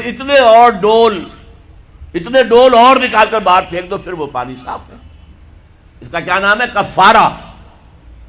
اسی طرح رمضان کا روزہ تھا، آپ سے صبر نہیں کیا گیا، اپنی بیوی سے ہم بستری کر بیٹھے، دوپہر کے وقت روزہ ٹوٹ گیا، اب کیا ہے؟ اس کی گناہ کی کوئی بدل بھی ہے؟ ہاں ہے، 60 روزے رکھو اب متواتر پے بپے، 60 روزے، تب کفارہ ہوگا اس گناہ کا، تم نے فرض روزہ توڑ دیا۔ ہاں اگر نفلی روزہ تھا تو توڑ دیا تو صرف اس کی قضا دینی ہوگی بس، فرض روزہ اسے توڑ دیا ہے تو اس کے لیے تو 2 مہینے کے 60 روزے پے بپے رکھنے پڑے۔ تو اب ہم جو کفر کے تحت زندگی گزار رہے ہیں اور اس اعتبار سے اللہ کی نگاہ میں ہم کافر ہیں، لیکن سوال یہ ہے کہ جائیں تو کہاں جائیں، کریں تو کیا کریں؟ نظام کفر کا ہے، قرآن کہتا ہے وَمَن لَّمْ يَحْكُم بِمَا أَنزَلَ اللَّهُ فَأُولَٰئِكَ هُمُ الْكَافِرُونَ۔ جو لوگ قرآن کی، اللہ کی اتاری ہوئی شریعت کے مطابق فیصلے نہیں کرتے وہی تو کافر ہیں۔ کافر کسے کہتے ہیں؟ اقبال نے کہا نا، بتوں سے تجھ کو امید ہے، خدا سے نو امیدی، مجھے بتا تو صحیح اور کافری کیا ہے؟ تمہاری ساری امیدیں امریکہ کے ساتھ وابستہ ہیں، وہ مسئلہ طے کرا دے، وہ یہ کرا دے، وہ کرا دے، وہ معاملہ ہمارا، وہی تو سب سے بڑا چور وہی ہے، سب سے بڑا ڈاکو وہی ہے، سب سے بڑا اسلام کا مخالف وہی ہے، اور اسی کے پاس ہم جاتے ہیں۔ قرآن کا فتویٰ تو یہ کہ تم کافر ہو، ہاں انفرادی طور پر تم مسلمان ہو، اجتماعی طور پر قومی سطح پر تم کافر ہو۔ وَمَن لَّمْ يَحْكُم بِمَا أَنزَلَ اللَّهُ فَأُولَٰئِكَ هُمُ الْكَافِرُونَ۔ یہ 7واں رکوع ہے سورہ مائدہ کا، اور پھر فرمایا وَمَن لَّمْ يَحْكُم بِمَا أَنزَلَ اللَّهُ فَأُولَٰئِكَ هُمُ الظَّالِمُونَ۔ جو اللہ کے اتارے ہوئے قانون کے مطابق فیصلے نہیں کرتے وہی تو مشرک ہیں، اللہ کے حکم کو چھوڑ کے کسی اور کے حکم پر فیصلہ کر رہے ہو، اس سے بڑا شرک کیا ہوگا؟ اور تیسری مرتبہ فرمایا وَمَن لَّمْ يَحْكُم بِمَا أَنزَلَ اللَّهُ فَأُولَٰئِكَ هُمُ الْفَاسِقُونَ۔ وہی تو فاسق ہیں، فاجر ہیں، وہی تو سرکش ہیں، وہی تو باغی ہیں، وہی تو غدار ہیں اللہ کے، جو اللہ کی شریعت کے مطابق فیصلے نہیں کرتے۔ اب ان 3 آیتوں کی روح سے سمجھ لیجئے ہم کہاں کھڑے ہیں، کیا کر رہے ہیں۔ دیکھیے میں آپ کو ایک مثال دیتا ہوں، ہماری آبادی کا میں سمجھتا ہوں اکثریت تو وہ ہے جو نماز روزے کے لیے پابند نہیں ہے۔ ان چیزوں کا چرچا شہروں میں زیادہ، دیہات میں بہت کم رہ گیا، بہت کم، بہت کم، اور ہماری 70% آبادی دیہات کے اندر ہے۔ اچھا جو نمازیں پڑھتے روزے رکھتے ہیں، خاص طور پر شہروں کے کاروباری لوگ، وہ بلیک مارکیٹنگ بھی کرتے ہیں، وہ حسابات بھی غلط دیتے ہیں، جھوٹ بولتے ہیں، جھوٹ یا حلف اٹھاتے ہیں کہ یہ حساب ہم حلفیہ میں کہہ رہا ہوں یہ حساب صحیح ہے، جبکہ حساب غلط ہے۔ سودی کاروبار کرتے ہیں، اپنے کاروبار کو بڑھانے کے لیے سود کا قرضہ لیا ہے، سودی قرضہ لیا بینک سے، اپنی بلڈنگ بنانے کے لیے بہت بڑی قرضہ لیا ہے بینک سے، تو ان کی عبادت کیا ہوئی؟ وہ اس آیت کے ذیل میں آ گئے کہ نہیں؟ افتؤمنون ببعض الکتاب وتکفرون ببعض فما جزاء من يفعل ذلك منكم الا خزي في الحياة الدنيا ويوم القيامة يردون الى اشد العذاب وما الله بغافل عما تعملون۔ لیکن میں ان کو بھی چھوڑتا ہوں۔ فرض کیجئے ایک شخص ہے، نماز پڑھتا ہے پوری 5 وقتہ مسجد میں، رمضان کے روزے رکھتا ہے، اور بھی اللہ توفیق دیتا ہے ایام 20 کے روزے رکھ لیتا ہے، یا ہفتے میں 2 روزے رکھتا ہے، سوموار کے اور جمعرات کے وغیرہ، زکوٰۃ دیتا ہے، کاروبار بھی سارے حلال کر رہا ہے، حرام نہیں کر رہا. سود میں بھی براہ راست ملوث نہیں ہے. نہ پیسہ سود پہ اوپر بینک میں رکھ کر سود کھایا، نہ سود پر قرضہ لے کر کوئی اپنا کاروبار بڑھایا، نہ کوئی اپنا کارخانہ لگایا، نہ کوئی اپنے بلڈنگ اونچی بنائی. پردہ بھی اس نے اپنے گھر میں بالکل شرعی نافذ کر دیا. وہ اس پورے اسلام پر کاربند ہے جس میں وہ کاربند ہو سکتا ہے اس وقت، لیکن وہ اس قوم کا فرد ہے جو قوم اللہ کے فتوے کے مطابق کافر قوم ہے، جو اللہ کے فتوے کے مطابق مشرک قوم ہے، جو اللہ کے فیصلے کے مطابق فاسق و فاجر قوم ہے. قوم کے فرد تو ہم اسی کے ہیں. چور کا ہاتھ تو نہیں کاٹا جا رہا، ڈاکوؤں کو وہ سزا تو نہیں جا رہی سورہ مائدہ میں جو آئی ہے، ان کے ہاتھ اور پاؤں مقابل سمت سے کاٹ دیے جائیں، یا یہ کہ انہیں ملک سے باہر دفع کر دیا جائے، قتلوا تقتیلا، ان کے ٹکڑے کر دیے جائیں. ڈاکوؤں کو کوئی سزا ملتی ہے ایسے؟ اول تو پکڑنے کا کیا سوال، پکڑ گئے تو رشوتیں دے کر چھوٹ جائیں گے. یہاں تو عدل بھی جو ہے خریدا جا سکتا ہے بڑے آرام سے، اور نہیں تو 4-6 مہینے جیل میں رہ لیں گے. وہاں بھی ان کا بڑا راج ہوتا ہے. جو ڈاکو ہوں ان کی تو ہیبت ہوتی ہے، جیل کے صدری خود ان سے ڈرتے ہیں. ساری چیزیں حرام ان کے پاس وہاں بھی پہنچتی ہیں، جیل کے اندر نکل آئیں گے. اللہ اللہ خیر صلی اللہ. کہیں شرعی سزا دی گئی کسی ڈاکو کو؟ یہاں کہیں کسی زانی کو؟ اب زانی فرض کیجئے، واقعہ یہ ہے کہ کسی کا بھی جرم زنا ثابت کرنا بہت مشکل کام ہے کہ 4 گواہ موجود ہوں جنہوں نے آنکھوں سے دیکھا ہو. یہ جتنے رجم ہوئے حضور کے زمانے میں، وہ ہم لوگوں نے خود آ کر کہا ہے اللہ کے رسول ہم سے وہ خطا ہو گئی ہے جس کی سزا رجم ہے، ہمیں پاک کر دیجئے، ہمیں سنسار کر دیجئے. حضرت معاذ اسلمی نے اسی طریقے سے اپنے آپ کو پیش کیا، غامدیہ خاتون نے اسی طرح اپنے آپ کو پیش کیا. لیکن جرم ثابت کیسے کیا جائے کسی پر؟ وہ تو اقرار کر رہے ہیں تو ان کو سزا ہو گئے، رجم ہو گئے. لیکن سوال یہ ہے کہ کوئی عورت حاملہ ہو گئی ہے، اس کا تو ثابت ہو گیا نا کہ زنا کیا اس نے. اگر وہ شادی شدہ نہیں ہے تو پھر اس کا حمل جو ہے وہ تو سامنے آ گیا. کیا اس کو کہیں سنسار کیا گیا؟ یا فرض کیجئے بیوہ ہے، اب حمل ہو گیا اسے، کون سا حمل ہوا ہے، حلال کا یا حرام کا؟ اسے کوئی سزا دیتے ہو تم؟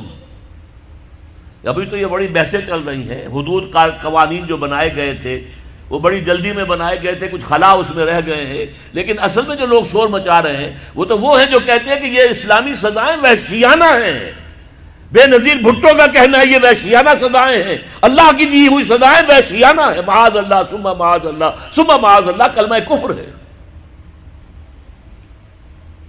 اب اس کا کیا علاج ہے ہمارے پاس؟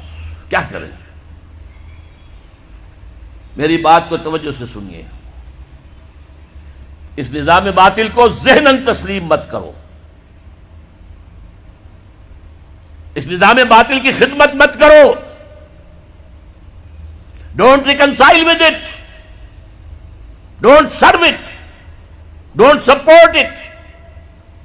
اس نظام کے تحت پھلنے پھولنے دولت مند بننے کی کوشش مت کرو، بلکہ اپنی زندگی کو سکیڑو، اپنی ضروریات کو کم کرو، اپنے آپ کو ذرا آزاد کرو. اپنا وقت، جسے تبلیغی بھائی کہتے ہیں تفریق اوقات، وقت فارغ کرو تاکہ اس وقت کو تم لگا دو اس نظام کے خلاف جد و جہد میں. ایک ایسی جد و جہد، ایک ایسی کوشش کہ اس نظام باطل کو جڑ سے اکھیڑ کر پھینکنا ہے اور اس کی جگہ نظام حق، دین حق نافذ کرنا ہے. یہ جد و جہد اگر کرو گے، تن من دھن لگاؤ گے، تو یہ کفارہ ہو جائے گا کہ تم کافرانہ ملک میں رہ رہے تھے جس کا نظام کافرانہ تھا. تم چاہے اپنے آپ کو مسلمان سمجھتے تھے لیکن نظام کافرانہ تھا جس کے تحت تم زندگی گزار رہے تھے.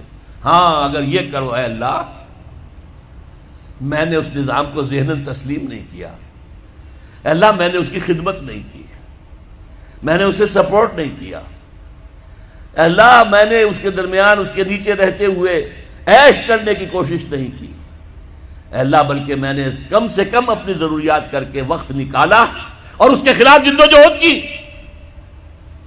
اس نظام کو اکھاڑ کر پھینکنے کے لیے کوشش کی، اور تیرا نظام لانے کی جدوجہد کی۔ لا نہیں سکے تو اے اللہ ہم کیا کریں، ہمارے اختیار میں تو نہیں ہے، وہ آئے گا تو اسی وقت جب تیری مرضی ہوگی، تیرا منشا ہوگا، لیکن ہم نے اپنی زندگی لگا دی۔ اگر تو یہ ہے تو کفارہ ہو گیا، اللہ کے عذاب سے آپ بچ جائیں گے۔ اگر یہ نہیں کہہ سکتے، آپ تو بھر اپنے باطل نظام میں رہ رہے ہیں، عیش کر رہے ہیں، اور آپ پھیلنے پھلنے پھولنے کی کوششیں کر رہے ہیں، اور زیادہ عیش مل جائے اور زیادہ آسائشیں مل جائے، بڑا مکان بنا لوں اور بڑا محل بنا لوں اور بڑی حویلی بنا لوں اور کاروبار پھیلا لوں، ایک مل تھا 2 بن جائیں، 2 کے 3 ہو جائیں۔ اگر اس چکر میں آپ رہے اس نظام باطل کے تحت تو آپ اسی کے ایبیٹر ہیں، آپ اسی کے مؤید ہیں، آپ اس کے سپورٹر ہیں، اور آپ بھی اتنے ہی بڑے مجرم ہیں جتنا بڑا یہ نظام مجرم۔ یہ ہے وہ بات جو میں نے سمجھی ہے قرآن مجید کے مطالعے سے، حدیث نبوی کے مطالعے سے، سیرت نبوی کے مطالعے سے، کہ اگر ایک شخص باطل نظام کے تحت زندگی گزارنے پر مجبور ہے، مجبور کیوں ہے؟ مجبور اس لیے کہ کوئی اور جگہ ہے ہی نہیں ہے، اللہ اب چلے جاتے وہاں، ہم ہجرت کرتے، لیکن ہے ہی کوئی جگہ نہیں جہاں اسلام کا نظام قائم ہے، تو کہاں جاؤں؟ پھر وہی شعر سنا رہا ہوں، کس طرف جاؤں، کدھر دیکھوں، کسے آواز دوں، اے ہجوم نامرادی دل بہت گھبرائے ہے۔ کیا کریں، رہنا تو یہی ہے، لیکن رہو یہاں، لیکن یہاں رہو ریوولٹ کرتے ہوئے، بغاوت کر کے اس نظام کے خلاف، لیو انڈر اٹ انڈر پروٹیسٹ، خوش دلی کے ساتھ نہ رہو، مجبوراً رہو، جیسے کہ جیل میں رہا جاتا ہے، کوئی خوش دلی کے ساتھ جیل میں نہیں رہتا، لیکن رہو۔ اور حضور نے فرمایا الدنیا سجن المومن و جنت الکافر، یہ دنیا تو مومن کے حق میں جیل خانہ ہے اور باغ ہے کافروں کے لیے، تو جیل خانے میں جیسے رہتے ایسے رہو، تو تمہارے اس گناہ کا کفارہ ہو جائے گا۔ یہ ہے وہ جہاد، جد و جہد جو فرض عین ہے۔ قرآن مجید میں فرمایا ایک ہوتا ہے مسلمان، ایک ہوتا ہے مومن، دونوں میں بڑا فرق ہے۔ دیکھیے مسلمان تو ہم ہو گئے وراثت کے طور پر، ہمارے ماں باپ مسلمان تھے، ہم بھی مسلمان، تو مومن تو ایسے وراثت میں نہیں بنتا آدمی۔ قالت الاعراب آمنا قل لم تؤمنوا ولکن قولوا اسلمنا، سورہ حجرات کی آیت نمبر 14۔ اے نبی یہ بدو جو ہیں یہ دعویٰ کر رہے ہیں کہ ہم ایمان لے آئے، آپ ان سے کہہ دیجئے تم ایمان ہرگز نہیں لائے ہو، ولکن قولوا اسلمنا، یوں کہو کہ ہم اسلام لے آئے ہیں۔ ولما يدخل الايمان في قلوبكم، ابھی تک ایمان تمہارے دلوں میں داخل نہیں ہوا۔ اچھا اب اگر پوچھیں جی ہم تو چاہتے ہیں کہ ہمیں مومن مانا جائے، بتائیے اس کا کیا تقاضا ہے، کیا ڈیفینیشن ہے؟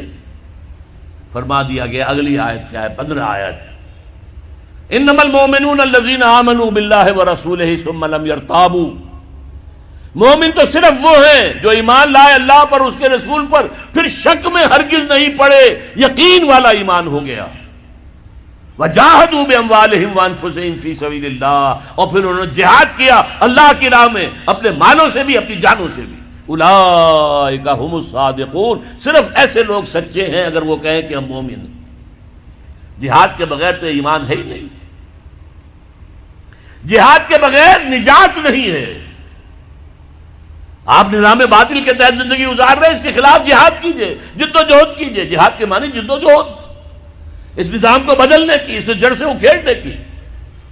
چنانچہ سورہ صف میں فرمایا گیا یا ایھا الذین آمنوا، اے اہل ایمان، ایمان کے دعوے دارو، هل ادلکم علی تجارۃ تنجیکم من عذاب علیم، کیا میں تمہاری رہنمائی کروں اس تجارت کی طرف جو تمہیں دردناک عذاب سے چھٹکارا دلا دے۔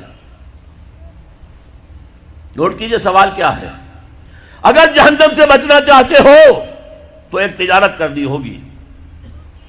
اب وہ تجارت کیا ہے وہ بھی خود ہی فرما دی، تؤمنون باللہ ورسولہ، وہی بات جو سورہ حجرات کی آیت میں ہے، ایمان پختہ رکھو اللہ پر، اس کے رسول پر، وتجاہدون فی سبیل اللہ باموالکم وانفسکم، اور جہاد کرو اللہ کی راہ میں اپنی جانوں اور مالوں کے ساتھ۔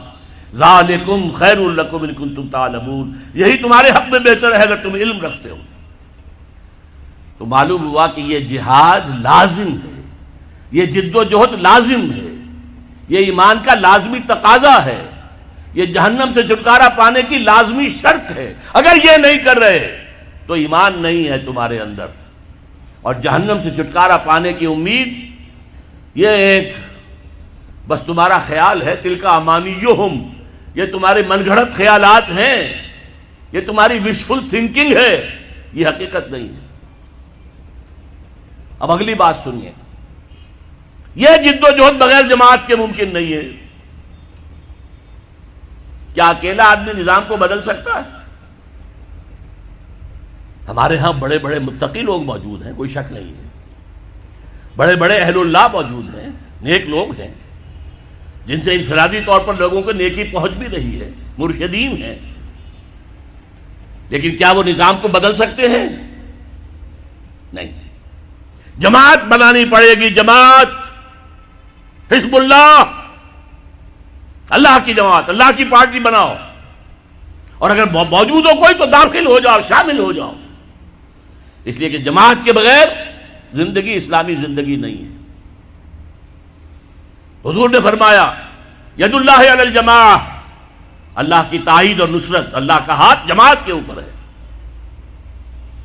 حضرت عمر نے فرمایا لا اسلام الا بالجماعہ، جماعت کے بغیر اسلام ہے ہی نہیں، ولا جماعہ الا بالامارہ، امیر کے بغیر جماعت نہیں، ولا امارہ الا بالاطاعہ، اور اطاعت کے بغیر امیر کے معنی کیا ہوئے؟ اطاعت کرو اس کی۔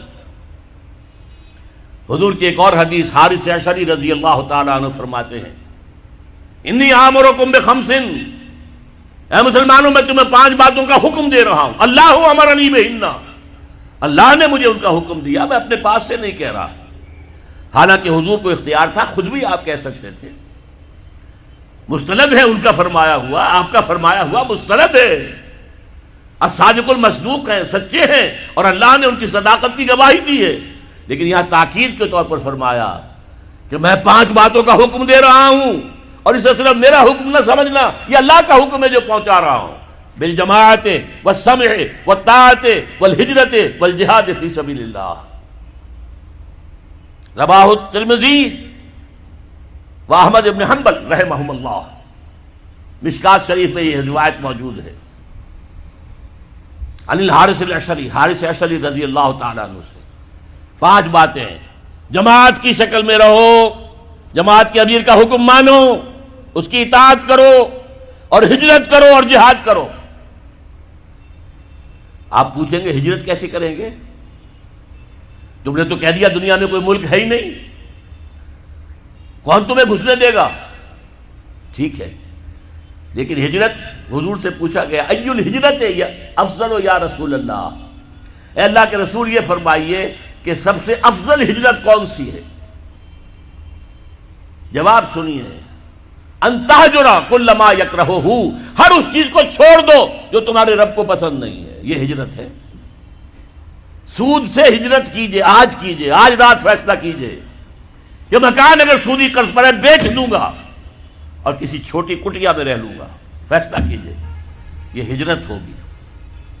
گھر میں شرعی پردہ نہیں ہے تو ابھی فیصلہ کیجئے کہ شرعی پردہ نافذ ہوگا، یہ ہجرت ہے۔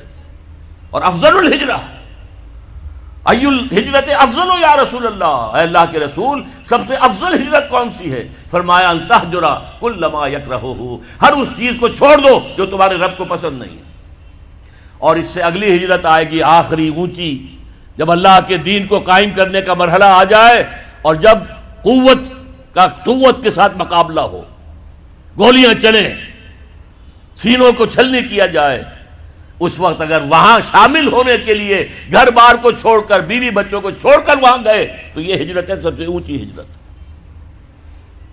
اور جہاد کے بارے میں پوچھا گیا ای الجہاد افضل یا رسول اللہ، فرمایا ان تجاہد نفسک فی طاعت اللہ، سب سے افضل جہاد تو یہ ہے کہ تم اپنے نفس کے خلاف جہاد کرو، اسے اللہ کا مطیع بناؤ، یہ تمہیں اللہ کے مرضی کے خلاف احکام دیتا ہے۔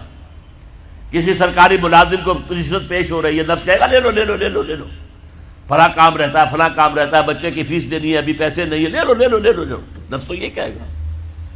آپ نفس کے خلاف جہاد کریں، نہیں لوں گا میں. یہ ہے جہاد. اور سب سے اونچا جہاد کیا ہوگا؟ اللہ کے دین کو قائم کرنے کے لیے میدان جنگ میں آ جائیں، جان ہتھیلی پر رکھ کر. یہ سب سے اونچا جہاد ہے. اس کا نام ہے قتال فی سبیل اللہ. اس لیے سورہ صف کی 2 آیتیں میں نے آپ کو سنائی تھیں. یا ایھا الذین آمنوا ھل ادلکم علی تجارۃ تنجیکم من عذاب علیم. جواب کیا ہے؟ خود ہی دیا اللہ نے. تؤمنون باللہ ورسولہ وتجاہدون فی سبیل اللہ باموالکم وانفسکم. اسی سورہ صف کی 4تھی آیت کیا ہے؟ ان اللہ یحب الذین یقاتلون فی سبیلہ صفا کانہم بنیان مرصوص. اللہ کو تو اپنے ان بندوں سے محبت ہے جو اس کی راہ میں صفیں باندھ کر، ایسی صفیں جن میں کوئی رخنا پیدا نہ کیا جا سکے، جیسے کہ یوں سمجھیے کہ سیمنٹ کنکریٹ کی وال ہے، بنیان مرصوص ہے، سیسا پلائی ہوئی دیوار. کھڑے ہو کر اللہ کی راہ میں قتال کرو، جنگ کرو. وہ ہے محبوب ہمارا، وہ ہے پسندیدہ انسان ہمارا. اور اگر یہ نہیں کرتے، باطل چنگھاڑ رہا ہے، باطل چیلنج کر رہا ہے. امریکی تہذیب آ رہی ہے، بھاگتی آ رہی ہے، دوڑتی آ رہی ہے، اور ہم اپنے کاموں میں لگے رہے. بس زیادہ ہوا نماز پڑھ لی، روزہ رکھ لیا، کچھ کسی بزرگ کے بتائے ہوئے کوئی وظیفے کر لیے، کوئی ذکر کر لیا، اور سمجھا کہ بس ہمارا تو بیڑا پار ہے. نہیں. تقوی طاغوت کی غلامی میں، تقوی طاغوت کے خلاف جب تک جد و جہد نہیں، اس وقت تک آپ کا ایمان درست نہیں، آپ کی نماز قبول نہیں، آپ کا روزہ قبول نہیں، آپ کی دعائیں قبول نہیں. کتنی دعائیں کی تھی فجر کی نماز میں، دعا، قنوت نازلہ، اللہم دمر دیارہم، اللہم مزق جمعہم. لیکن اللہ نے نہیں سنی، شکست ہوئی، کلنک کا ٹیکا لگا. 93,000 ہمارا قیدی بن کر اس ہندو کی غلامی میں گیا جس پر کہیں ہم نے 600 برس حکومت کی تھی، کہیں 800 برس، کہیں 1000 برس کی تھی. وہ کلنک کا ٹیکا آج تک ہمارے ماتھے سے دھلا نہیں ہے. جو عربوں کے ماتھے پر لگا تھا سن 67 میں، اس کو کم سے کم انہوں نے دھو دیا تھا سن 73 کی رمضان وار میں. بارلیو لائن کو کراس کر گئے. گولڈا مائر جو ہے خودکشی کرنے کی سوچ رہی تھی، وہ تو امریکہ نے آ کے بچایا ہے. تو انہوں نے تو کم سے کم سن 67 کی جنگ کا جو داغ تھا اسے دھو دیا. ہم سے تو وہ داغ ابھی تک دھلا نہیں. کتنی بڑی شکست، کتنی تعداد میں ہمارے پی او ڈبلیوز، اور ہمارے جرنیل نے نام تھا ٹائیگر، شیر، اور اس نے اپنا پستول پیش کیا ہے. جنرل اروڑا اس کے ہاتھ میں دیا ہے، اطاعت قبول کی ہے، سیلوٹ کیا ہے. انا للہ و انا الیہ راجعون.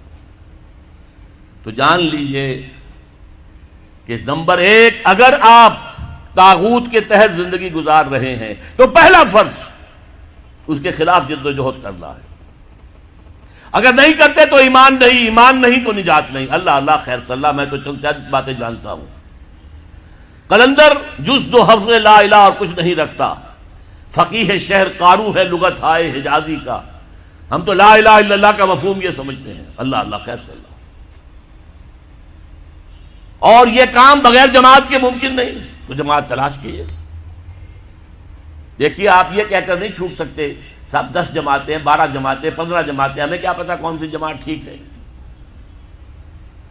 آپ یہ کہہ کر اپنے آپ کو بری نہیں کر سکتے. دیکھیے آپ کو اپنے پاؤں کے لیے جوتی کی ضرورت ہے. آپ کہیں 10-12 دکانیں، پتہ نہیں کہاں ٹھیک جوتا ملتا ہے، میں تو جوتا لوں گا ہی نہیں. کیا ایسا کرتے؟ بھائی اٹس یور نیڈ. کیا آپ کی ضرورت ہے؟ جوتا پہننا ہے، جائیے دکانیں دیکھیے، قیمتیں کمپیئر کیجئے، مال دیکھیے.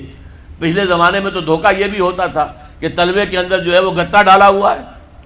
اب تو خیر نئے قسم کے سولز آ گئے ہیں، سنتھیٹک سولز آ گئے ہیں، ان میں گتا نہیں ڈالا جا سکتا. ورنہ پہلے تو یہ ہوتا تھا 30ویں دن ٹوٹا، ختم ہو گیا جوتا. لیکن آپ جوتا لیتے ہیں، لیتے تھے۔ اسی طرح جماعتیں تلاش کیجئے، دیکھیے، مطالعہ کیجئے، ان کو دیکھیے ان کا طریقہ کار کیا ہے، ان کے قریب جا کر سونگھیے کہ خلوص کی خوشبو آتی ہے کہ نہیں، کہیں یہ بھی کوئی دنیا کا دھندا تو نہیں ہے، کہیں یہ سیاسی اقتدار حاصل کرنے کے لیے دین کا نعرہ تو نہیں لگ رہا۔ یہ سب دیکھیے، تحقیق کیجئے، تفتیش کیجئے۔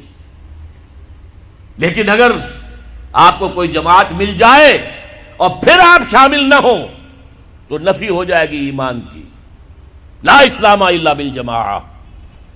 اور اگر جماعت نہ ملے، آپ کہیں صاحب اس جماعت میں تو یہ خرابی ہے، اس میں یہ خرابی ہے، اس میں یہ غلطی ہے، اس میں یہ بات جو ہے صحیح نہیں ہے، آپ نے ساری جماعتیں ریجیکٹ کر دی۔ اس کا مطلب کیا ہے کہ آپ خود جو ہے بقرات سقرات ہیں، آپ کے دماغ میں کوئی خاکہ موجود ہے، لہذا آپ پر لازم ہے کھڑے ہوں اور لوگوں کو بلائیں، من انصاری اللہ، لوگوں میں اللہ کے دین کو قائم کرنے کی جد و جہد کرنا چاہتا ہوں، دیکھو یہ میرا طریقہ کار ہے، اس طرح میں چلنا چاہتا ہوں، کون ہے جو میرا ساتھ دے؟ من انصاری اللہ۔ ایک اکیلا دو 11، ایک اکیلا دو جماعت، سمجھ لیجئے۔ اگر آپ سفر پر جا رہے ہیں، دو آدمی ہیں، جماعت سے نماز پڑھیے، ایک امام ہوگا، ایک مقتدی ہوگا۔ حضور نے تو فرمایا سفر پر اگر جاؤ 3 آدمی ہو تو ایک کو امیر بناؤ ضرور، تاکہ کوئی بھی اختلاف ہو تو اس کا فیصلہ دینے والا تو کوئی ہو نا۔ تو آپ جماعت بنائیں، کھڑے ہو، کام کرے، اس لیے کہ نبی تو کوئی آئے گا نہیں، نہ آیا ہے، وہ تو نبی 1400 برس پہلے بس نبوت کا خاتمہ ہو گیا، دروازہ بند ہو گیا نبوت کا حضور پر صلی اللہ علیہ وسلم۔ اب ہوں گے تو یہی انسان ہوں گے نا، ان میں کمیاں بھی ہوں گی، کوتاہیاں بھی ہوں گی۔ اور اس میں آپ کے سامنے اور بات رکھ دوں، اگر آپ اپنے لیے جماعت تلاش کرنا چاہتے ہو تو کیا چیزیں دیکھنی چاہیے جماعت میں؟ دیکھیے میں حیدرآباد میں بات کر رہا ہوں اس وقت، اس کی بڑی پرانی تاریخ جو ہے بڑی شاندار ہے۔ یہ شہر وہ ہے جس نے انگریزوں کے ساتھ جنگیں کی، یہ صوبہ وہ ہے جس نے ایک دن کے لیے بھی انگریز کی حکومت کو دل سے تسلیم نہیں کیا۔ 1944 تک پارٹیشن آف انڈیا اور آزادی ہند سے 3 سال پہلے تک حر یہاں پر بغاوت کر رہے تھے، کبھی کسی پولیس چوکی پر حملہ کیا ہے اور وہاں مار دیا لوگوں کو، کبھی کسی اسٹیشن پر جا کر گئے آگ لگا دی ہے، انگریزوں کو چین سے نہیں بیٹھنے دیا۔ آپ سمجھیے وجہ کیا ہے؟ پنجاب میں کتنے کالج کھولے گئے، بھاولپور سے شروع ہو جائیں، S C college Bahawalpur, Emerson college Multan, Aitchison college اور Christian Forman F C college, پھر مرے کالج سیالکوٹ، پھر گارڈن کالج راولپنڈی، پھر ایڈورڈز کالج پشاور، اس سب میں قائم کیے، سندھ میں کوئی نہیں کیا۔ کیوں نہیں کیا؟ کبھی سوچا آپ نے؟ سندھ میں تو کسی پارسی نے کوئی مدرسہ کھول دیا، کچھ مسلمانوں نے کوئی مل جل کے کوئی مدرسۃ اسلام قائم کر لیا، انگریز نے کوئی نہیں بنایا یہاں۔ کیوں نہیں بنایا؟ اسے معلوم تھا کہ سندھیوں کے دلوں میں ہمارے خلاف بغاوت ہے، یہ کبھی ہمارے وفادار نہیں ہوں گے، جب بھی موقع ملے گا ہم پر حملہ کریں گے۔ جبکہ پنجاب اور سرحد کے درمیانی اضلاع جو ہیں وہ انگریز کے وفادار ثابت ہوئے۔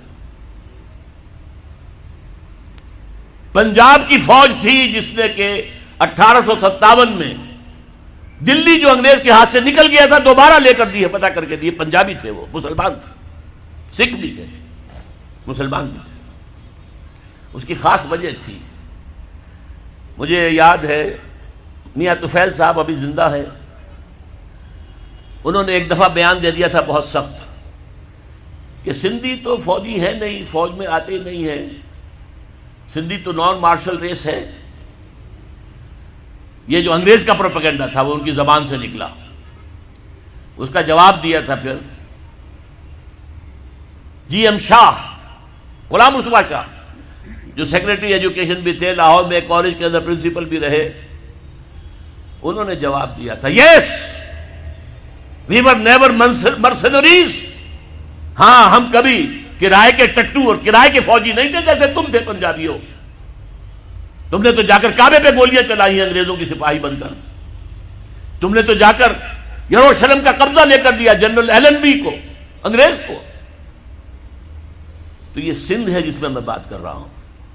یہ سندھ ہے جہاں خاکسار تحریک بھی بڑی زبردست، تالپور برادران اس خاکسار تحریک کے بہت نمایاں کارکن تھے. یہ سندھ ہے جہاں پنجاب سے آنے والا ایک نو مسلم تھا، پنجابی، سکھ سے مسلمان ہوا تھا، مولوی عبید اللہ، لیکن اس کے نام کے ساتھ سندھی لگ گیا ہمیشہ کے لیے. مجاہد انسان، حضرت شیخ الہند کا سپاہی عبید اللہ سندھی رحمت اللہ علیہ، وہ سندھ ہے یہ.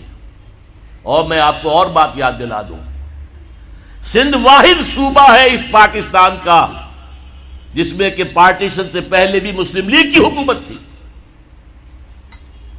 پنجاب میں یونین پارٹی کی حکومت تھی، ہندو مسلم سکھ مل کر بنائی تھی انہوں نے، مسلمانوں کی پارٹی نہیں تھی. مسلم لیگ کو ایک دن بھی وہاں وزارت نصیب نہیں ہوئی. سرحد میں ڈاکٹر خان صاحب کی وزارت تھی، باچا خان کا بڑا بھائی. وہ تو ریفرینڈم ہوا ہے اور غیور پٹھانوں نے پاکستان کے حق میں ووٹ دیا ہے، اور اس کے لیے مولانا شبیر احمد عثمانی رحمت اللہ علیہ نے بڑا پارٹ پلے کیا. وہاں کے پیر جو ہیں، پیر صاحب مانکی شریف، پیر صاحب زکوڑی شریف، انہوں نے بڑا رول پلے کیا ہے کہ پاکستان میں اسلام نافذ ہوگا، اسلام قائم ہوگا، لہذا ووٹ دو مسلم لیگ کو. ورنہ ظاہر بات ہے کہ یہاں تو سوائے سندھ کے کہیں بھی مسلم لیگ کی حکومت نہیں تھی. اور جی ایم سید صاحب اگرچہ وہ بعد میں جو کچھ اس ملک میں ہوا ہے اس سے بددل ہو گئے، ایک ریئیکشن ہوا ان پر، آخر ہوتا ہے، کیوں گردش بادام سے گھبرا نہ جائے دل، انسان ہوں پیالہ اور ساغر نہیں ہوں میں. ان پہ ایک رد عمل ہوا. ورنہ وہی تھے جنہوں نے 1943 میں کہا تھا، اے مائنورٹی پروونسز کے مسلمانوں، ہمیں یہاں سکھ ہندوؤں نے دبایا ہوا ہے، ہماری زمینیں جو ہیں ان کے پاس گروی رکھی ہوئی ہیں، سارا کاروبار ان کے پاس ہے، خدا کے لیے ہمیں یہ فن نہیں آتا، آؤ تم یہاں. ابھی پارٹیشن کا کوئی سوال نہیں ہے، میں 43 کی بات کر رہا ہوں. آؤ سندھ کے اندر تاکہ یہاں پر تم تجارت کرو اور تاکہ ہندوؤں کے مقابلے میں آ سکے. یہ جی ایم سید کی اپیل تھی. آج اسی سندھ میں کہہ رہا ہوں اسلام قائم کرنے کی جد و جہد. اور سب سے بڑی بات یہی سندھ تو تھا نا، سب سے پہلے اسلام کب آیا تھا، کہاں آیا تھا؟ 712 اور 713 عیسوی، 92 یا 93 ہجری. محمد بن قاسم کہاں سے آئے تھے؟ باب الاسلام کون سی جگہ ہے؟ سندھ. تو اس کو اثر نو باب الاسلام بننا چاہیے. تحریک خلافت یہاں سے اٹھنی چاہیے، یہاں کے لوگ کھڑے ہوں. ہم نے انگریز سے بھی مقابلہ کیا اور آخری وقت تک کیا. ہم نے علامہ مشرقی کا بھی ساتھ دیا. ہم نے وہ ریشمی رومال کی تحریک بھی، اس کے اندر بھی بڑا حصہ سندھیوں کا تھا، جو حضرت شیخ الہند مولانا محمود حسن جو اسیر مالٹا رہے بعد میں، اس میں سندھ کا رول بہت بڑا تھا. آج پھر اس ملک کے اندر نظام خلافت کے قیام کے لیے میں سمجھتا ہوں کہ سندھ کو سب سے آگے ہونا چاہیے، سب سے بڑھ کر کام کرنا چاہیے. اس کے لیے اب میں آپ سے عرض کروں، خلافت قائم کرنا یہ ہمارا فرض. لیکن آج خلافت قائم ہوگی تو کیسے ہوگی؟ پہلے تو یہ مسئلہ ہوگا. اور کیسی ہوگی؟ کیا بعین ہی وہی خلافت ہوگی جو 1400 برس پہلے تھی؟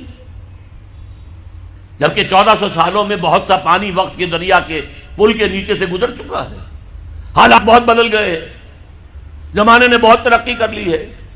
کیا 1400 سال قبل کا نظام دوبارہ آ سکتا ہے؟ ہاں آ سکتا ہے. اصول وہاں سے لیں گے، تفصیلی ڈھانچہ اس دور کے مطابق بنائیں گے. اصول وہاں سے ہوں گے، فنڈامنٹلز وہاں سے ہوں گے. اسی لیے ہم فنڈامنٹلسٹ ہیں. امریکہ کان کھول کر سن لے، ہمارا دعویٰ ہے کہ ہم فنڈامنٹلسٹ ہیں. ہم اسلام کے اصولوں کو چھوڑ کر کہاں جائیں؟ تفاصیل میں، فروعات میں ہمارے اختلاف ہو سکتے ہیں، لیکن فنڈامنٹلز آف اسلام اس میں ہمارا اتفاق ہے. تاریخی واقعہ آپ کو بتا رہا ہوں. جب مولانا شبیر احمد عثمانی رحمت اللہ علیہ کی مدد سے اور تحریک شروع کی تھی اصل میں مولانا سید ابو العلا مودودی نے، کہ اسلام کے نام پر ملک لیا گیا، اس کا دستور اسلامی ہونا چاہیے۔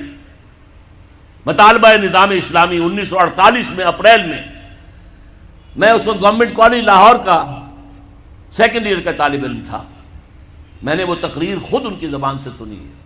خالصہ ہائی اسکول کا میدان تھا، اس میں جلسہ تھا۔ اس وقت تک چونکہ مولانا مودودی سیاسی آدمی شمار نہیں ہوتے تھے، مذہبی آدمی تھے، دینی آدمی تھے، لہذا سب نے ان کا ساتھ دیا، مسلم لیگیوں نے ساتھ دیا، ڈاکٹر عمر حیات ملک، پھر مولانا شبیر احمد عثمانی رحمت اللہ علیہ۔ قرارداد مقاصد پاس ہو گئی، مان لیا ہمارا حاکم اللہ ہے، ان الحکم الا للہ، اللہ کے سوا کسی کے لیے حاکمیت نہیں ہے، یہ لکھا ہوا ہے آپ کے دستور میں۔ جو اختیارات ہمارے پاس ہے وہ تو اصل میں ایک سیکریٹ ٹرسٹ ہے، ایک نہایت مقدس امانت ہمارے پاس ہے، لیکن یہ اختیار استعمال ہوگا کتاب و سنت کی حدود کے اندر، باہر نہیں جا سکتے ہم۔ یہ سارے کام ہوئے تو بہت سے لوگ کھڑے ہو گئے، کس کا اسلام لاؤ گے؟ شیعوں کا لاؤ گے یا سنیوں کا لاؤ گے؟ دیوبندیوں کا لاؤ گے یا بریلویوں کا لاؤ گے؟ حنفیوں کا لاؤ گے یا اہل حدیثوں کا لاؤ گے؟ بتاؤ تو صحیح۔ آپ ہی کے شہر کے ایک صاحب تھے، ایک بروہی، اللہ ان کی خطاؤں کے معاف کرے، انہوں نے کہا تھا جو شخص ثابت کر دے کہ قرآن میں کوئی اسلامی دستور ہے میں اسے 1000 روپیہ انعام دوں گا۔ اور یہ 1000 روپیہ آج کا نہیں ہے، یہ میں بات کر رہا ہوں سن 48 کی۔ اس وقت 1000 روپے کس کی معنی کیا ہوتے تھے؟ 10 لاکھ سے کم تو نہیں تھا۔ لیکن اس وقت کیا کیا؟ علماء نے چیلنج قبول کیا، تمام فرقوں اور تمام مسالک کے مذہبی ان کے نمائندہ چوٹی کی قیادت جمع ہو گئی کراچی کے اندر، 31 علماء، اور انہوں نے 22 نکات متفق علیہ مرتب کر کے دے دیے۔ ہم اس پر مطمئن ہیں، متفق ہیں، شیعہ بھی، سنی بھی، اہل حدیث بھی، بریلوی بھی، دیوبندی بھی، جماعت اسلامی بھی، سب کے دستخط موجود ہیں، ہم سب اس پر متحد ہیں، بناؤ ان اصولوں کے مطابق دستور۔ تبھی تو اللہ کے فضل سے سن 56 کا دستور تیار ہو گیا تھا۔ چودھری محمد علی نے بڑی محنتیں کی تھی، اللہ تعالیٰ ان کی قبر میں نور پیدا کر دے۔ لیکن امریکہ کو، کفر کو پسند ہو سکتا تھا کہ یہاں پہ ایک اسلامی نظام قائم ہو جائے؟ یہ بیچارے افغانوں نے سوائے چند سزاؤں کے اور تو کچھ اسلام ابھی نافذ نہیں کیا تھا۔ بغیر برقعے کی عورت سڑک پر نہیں آئے گی، گھر میں رہے، باہر آئے تو برقع لے، چور کا ہاتھ کٹے گا، قاتل سے قصاص لیا جائے گا، میدان میں لے آئے، اسٹیڈیم میں لے آئے، یہ قاتل ہے اور اس نے قتل کیا تھا خنجر بھونک کر سینے کے اندر۔ اب اس کا وارث کوئی نہیں ہے، صرف بیوی ہے، بیوی کے ہاتھ میں خنجر دے دیا گیا، گھونپو اس کے سینے کے اندر۔ جب یہ قصاص شروع ہوا تو اب کسی کے اندر جرأت تھی کسی کو قتل کرنے کی؟ لہذا وہ اسلام کی کچھ نہ کچھ جو برکتیں ہیں وہ ظاہر ہو گئی، اور امریکہ کھل گیا، اس کو کھل گئی یہ شے کہ اگر یہ نظام کہیں دنیا میں آ گیا تو ہمارا نظام کہاں رہ جائے گا۔ اس کا سب سے بڑا ثبوت کیا ہے؟ ڈاکٹر جاوید اقبال ماڈرنسٹ ہیں آج کی امریکن اصطلاح کے تحت، سیکولر مزاج کے آدمی ہیں علامہ اقبال کے بیٹے، لیکن وہ بھی جب گئے تھے طالبان کے دور حکومت میں 10 دن گزار کر آئے کابل میں، اور آ کر کہا مولانا سمیع اللہ صاحب کا، جو سمیع الحق صاحب کا مدرسہ ہے کوڑا کھٹک میں، وہاں تقریر کی کہ جو حالات میں آج دیکھ کر آیا ہوں کابل میں، اگر چند اور مسلمان ملکوں میں وہ حالات پیدا ہو جائیں تو ساری دنیا اسلام لے آئے گی۔ یہ قول ہے ڈاکٹر جاوید اقبال، پسر علامہ اقبال کا۔ بہرحال وہ نظام قائم کرنا ہمارے ذمے ہے، ہمارا فرض ہے، اس کے بغیر ہماری زندگی، اگر ہم اس کے لیے جد و جہد نہیں کر رہے تو زندگی حرام ہے، زندگی ناجائز ہے، زندہ رہنا کفر ہے۔ ہاں اگر جد و جہد کریں، جو میرے لیے ممکن ہے میں کر جاؤں، جو آپ کے لیے ممکن ہے وہ آپ کریں، تو پھر اللہ تعالیٰ معاف کرے گا۔ اے اللہ، ہم نے اس نظام کو ذہناً قبول نہیں کیا، we never reconciled with it.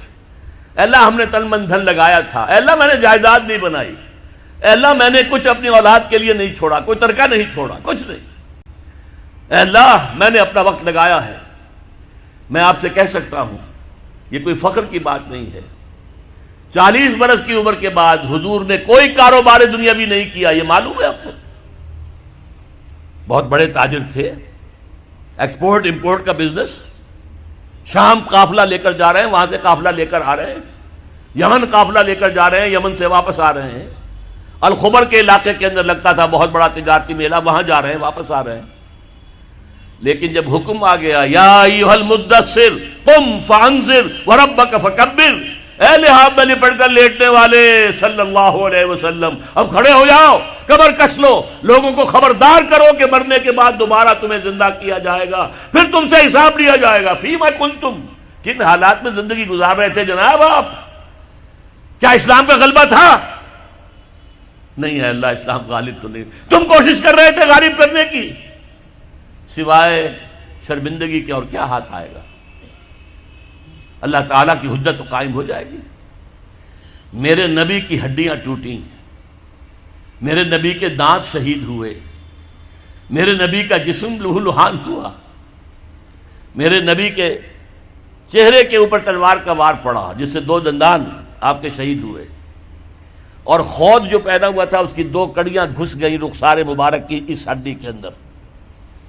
ان کو ایک صحابی نے دانتوں سے پکڑ کر کھینچ کر نکالنا چاہا، ان کے دانت نکل گئے، وہ ہڈی وہ نہیں نکلی، وہ کڑیاں لوہے کی۔ پھر جیسے بھی ہاں کر کے نکالا گیا تو خون کا فوارہ چھوٹا ہے، اتنا خون گیا کہ آپ بے ہوش ہو کر گر گئے، اور خبر مشہور ہو گئی کہ حضور کا انتقال ہو گیا۔ یہ ساری تکلیفیں کس لیے اٹھائی تھی حضور نے؟ کیا حضور کو اچھا نہیں لگتا تھا کہ اچھا بھلا گھر ہو، کھلی فضا ہو، اچھا خوبصورت ماحول ہو، بچے ہوں اور ہر طرح کی آسائشیں ہوں؟ کس کو پسند نہیں؟ یہ صحابہ کرام کیا کر رہے تھے؟ فاقے کر رہے ہیں، فاقے پر فاقہ کر رہے ہیں۔ غزوہ خندق میں حکم ہو گیا مشورے کے بعد کہ خندق کھود دی جائے، دفاع کی ایک ہی شکل۔ اب سردی کا موسم ہے شدید، کئی وقت کا فاقہ ہے، پیٹوں پر اپنے پتھر باندھ رکھے ہیں اپنی چادروں کے ساتھ کس کر کہ پیٹ دوہرا نہ ہو جائے، کمر دوہری نہ ہو جائے۔ حضور کے پاس آ کر شکوہ کیا ہے، شکایت کی ہے، اللہ کے رسول اب یہ بھوک ہم سے برداشت نہیں ہو رہی، دیکھیے ہم نے اپنے پیٹوں کے اوپر اپنے کرتے اٹھا کر دکھایا، ہم نے پتھر باندھے ہوئے، آپ نے اپنا کرتا مبارک اٹھا کر دکھایا، 2 پتھر بندھے ہوئے۔ اور اس وقت پھر جب خندق کھد رہی تھی تو صحابہ کرام آواز میں آواز ملا کر کہہ رہے تھے نحن الذین بایعوا محمدا علی الجہاد ما بقینا ابدا، ہم وہ لوگ ہیں جنہوں نے محمد سے بیعت کی ہے جہاد کی صلی اللہ علیہ وسلم، فداہ آباؤنا و امہاتنا، اب یہ جہاد جاری رہے گا جب تک کہ ہمارے جان میں جان ہے، جب تک جسم میں زندگی ہے یہ جہاد جاری رہے گا۔ یہ ہے اسلام، یہ شہادت گاہ الفت میں قدم رکھنا ہے۔ لوگ آسان سمجھتے ہیں مسلمان ہونا، مسلمان تھے صحابہ کرام رضوان اللہ تعالی علیہ اجمعین، جیسے انہوں نے آپ کو وہ جو ایک شعر ہے اکبر الہ آبادی کا، تو خاک میں مل اور آگ میں جل، جب خشت بنے تب کام چلے، وہ باقاعدہ انگاروں پر لوٹے ہیں۔ آپ کو معلوم ہے حضرت خباب بن الارت رضی اللہ تعالی عنہ کو بلایا گیا، آؤ، آ گئے، ان کی نگاہوں کے سامنے دہکتے ہوئے انگارے زمین پر بچھائے گئے، اتار دو کرتا، اتار دیا، لیٹو ان کے اوپر، لیٹ گئے۔ اب جب ان پہ انگاروں پر لیٹے ہوئے تھے تو کھال جلی پیٹھ کی، اور پیٹھ پر چربی ہوتی ہے، چربی پگھلی، اس سے وہ انگارے ٹھنڈے ہوئے۔ وہ ہاتھ نہیں اٹھایا انہوں نے، کیونکہ حضور کا حکم تھا نو ریٹیلیشن، کوئی جوابی کارروائی مت کرو، جو ستم آتا ہے جھیلو، جو ظلم ہوتا ہے برداشت کرو، جو تکلیف آتی ہے جھیلو اور برداشت کرو۔ لہذا اگر ایک آدمی سمجھے کہ مجھے تو یہ زندہ کباب بنا دیں گے تو اجازت ہو تو 2-4 کو مار کر مرے گا، ایسے نہیں مرے گا۔ بلی بھی آپ پر جھپٹ پڑے گی، کیا اس کی جان ہے، 1 کلو کی ہوگی، 1.5 کی ہوگی، لیکن اگر آپ کارنر کر دیں اسے نظر آئے کہ اب میرے پاس کوئی راستہ نہیں ہے، کوئی اسکیپ نہیں ہے، وہ آپ پر حملہ آور ہوگی اور آنکھ پر آئے گی، سیدھی آنکھ نکالنے کی کوشش کرے گی پنجے سے۔ لیکن حضور کا حکم کیا تھا؟ کفو ایدیکم، اپنے ہاتھ بندھے رکھو۔ no retaliation whatsoever, even in self defense. یہ ساری جد و جہد، یہ ساری محنت محمد الرسول اللہ والذین معہ اشداء علی الکفار رحماء بینہم تراہم رکعا سجدا یبتغون فضلا من اللہ ورضوانا. اب ان کو پھر اللہ تعالیٰ نے جو اجر و ثواب دیا ہے اس کا ہمیں اندازہ ہو ہی نہیں سکتا. اب میں ایک بات اور آپ کو بتا دوں، اگر عبادت، یہ تقاضا ہے کہ ہماری عبادت پوری ہونی چاہیے، اجتماعی زندگی ہماری اگر اسلام کے تحت نہیں آئی تو ہماری عبادت جو ہے وہ جزوی ہے، اور جزوی عبادت اللہ کو قبول نہیں. افتؤمنون ببعض الکتاب وتکفرون ببعض فما جزاء من یفعل ذلک منکم الا خزی فی الحیاۃ الدنیا ویوم القیامۃ یردون الی اشد العذاب وما اللہ بغافل عما تعملون. اچھا، بات سمجھ میں آ گئی. جد و جہد کرنا فرض ہے، اس کے لیے جماعت فرض ہے، اس کے لیے تلاش کرو جماعت. نہ ملے تو خود کھڑے ہو جاؤ اور جماعت بناؤ.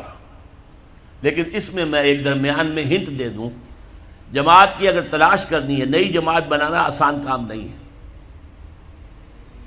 کوئی چلتا ہوا قافلہ مل جائے تو کیا کہنے ہیں، اس سے بڑی خوش قسمتی کیا ہوگی کہ کوئی جماعت بنائی، جو قافلہ چل رہا ہے اس کے ساتھ چلنا کتنا آسان ہے.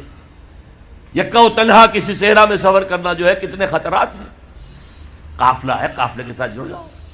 اگر قافلہ تلاش کرنا ہے تو کیا چیزیں دیکھنی چاہیے وہ بھی میں ذرا آپ کو آج بتا دوں. 5 چیزیں دیکھنی ہوں گی. نمبر 1، وہ جماعت سیکٹیرین نہ ہو، مسلکوں اور مذہبوں کی بنیاد پر نہ ہو، دین اسلام کی بنیاد پر ہو.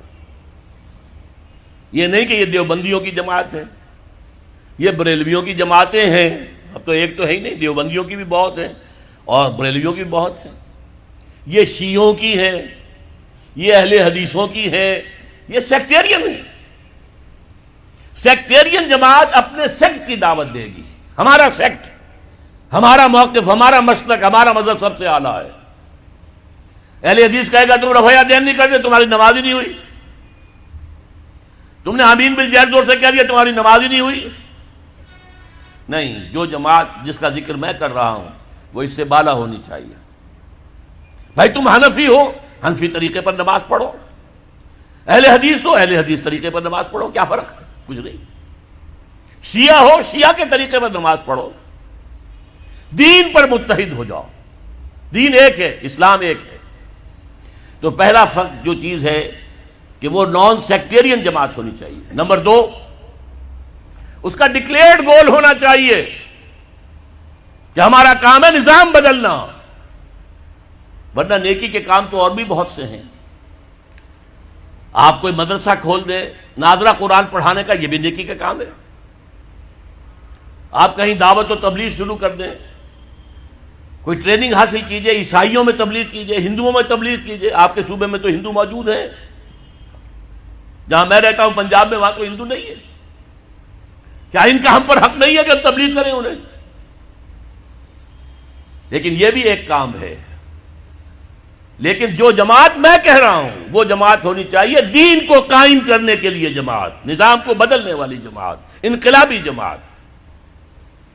اور نمبر 3، اس کا ڈسپلن ہونا چاہیے، فوجی ڈسپلن، لسن اینڈ اوبے. اس لیے بیعت حضور نے کیا لی تھی؟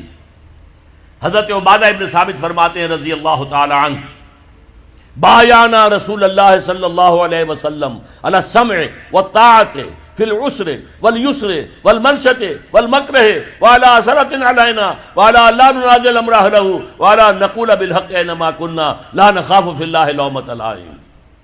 10 نکات ہیں جن پر بیعت لی. ہم نے بیعت کی تھی محمد رسول اللہ سے صلی اللہ علیہ وسلم.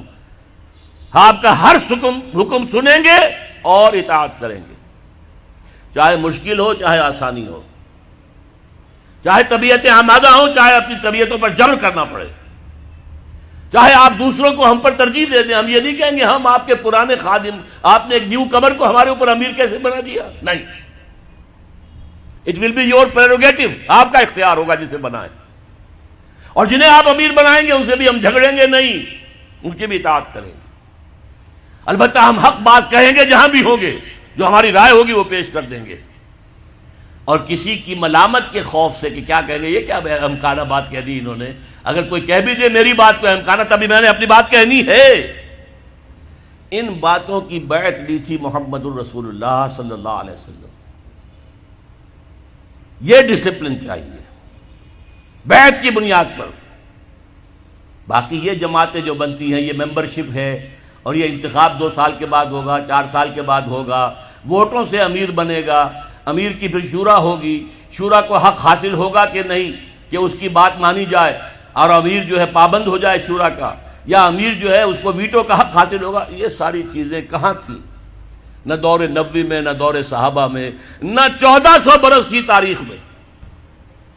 یہ تو آئی ہیں یورپ سے، یہ جماعت سازی کا نظام یورپ سے آیا، اسلام کا نظام تو بیعت کا تھا۔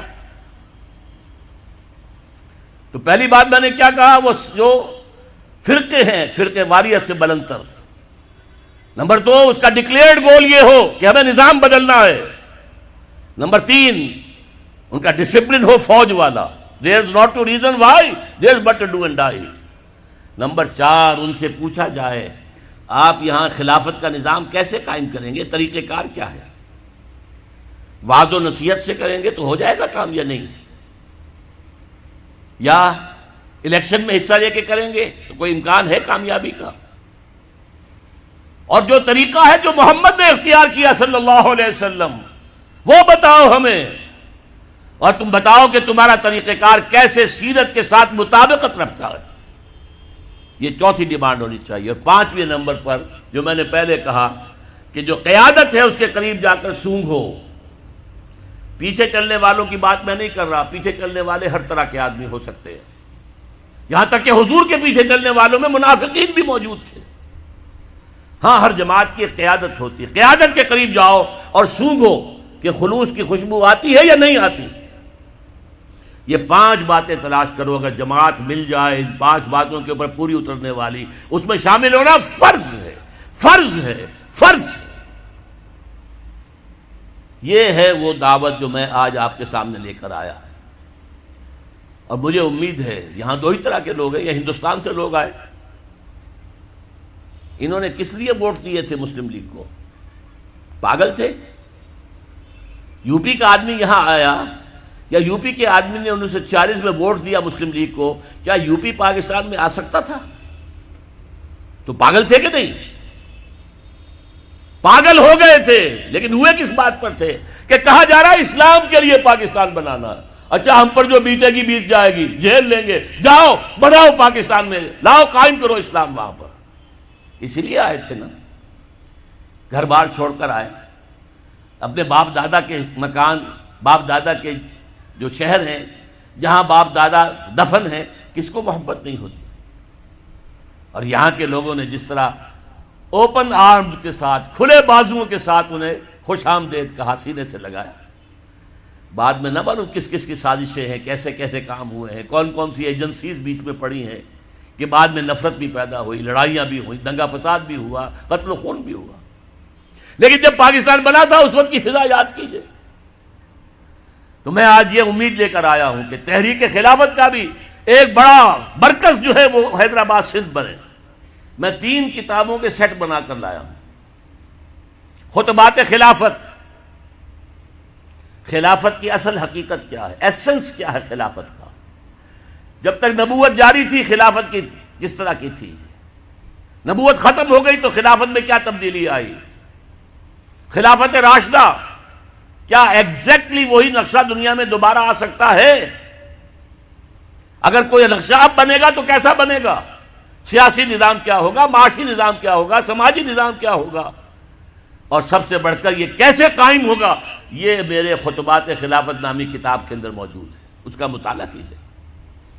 یہ میں نے 4 تقریروں کے اندر یہ مضامین بیان کیے تھے۔ سب سے پہلے کراچی میں خالد دینہ ہال میں، جہاں خلافت جو تھی، پہلی تحریک جو چلی تھی خلافت کی، اس کے لیڈروں کو پھانسی کی یا قید کی سزا دی گئی تھی خالد دینہ ہال کراچی میں، وہیں سے میں نے اپنی تحریک خلافت کا آغاز کیا تھا۔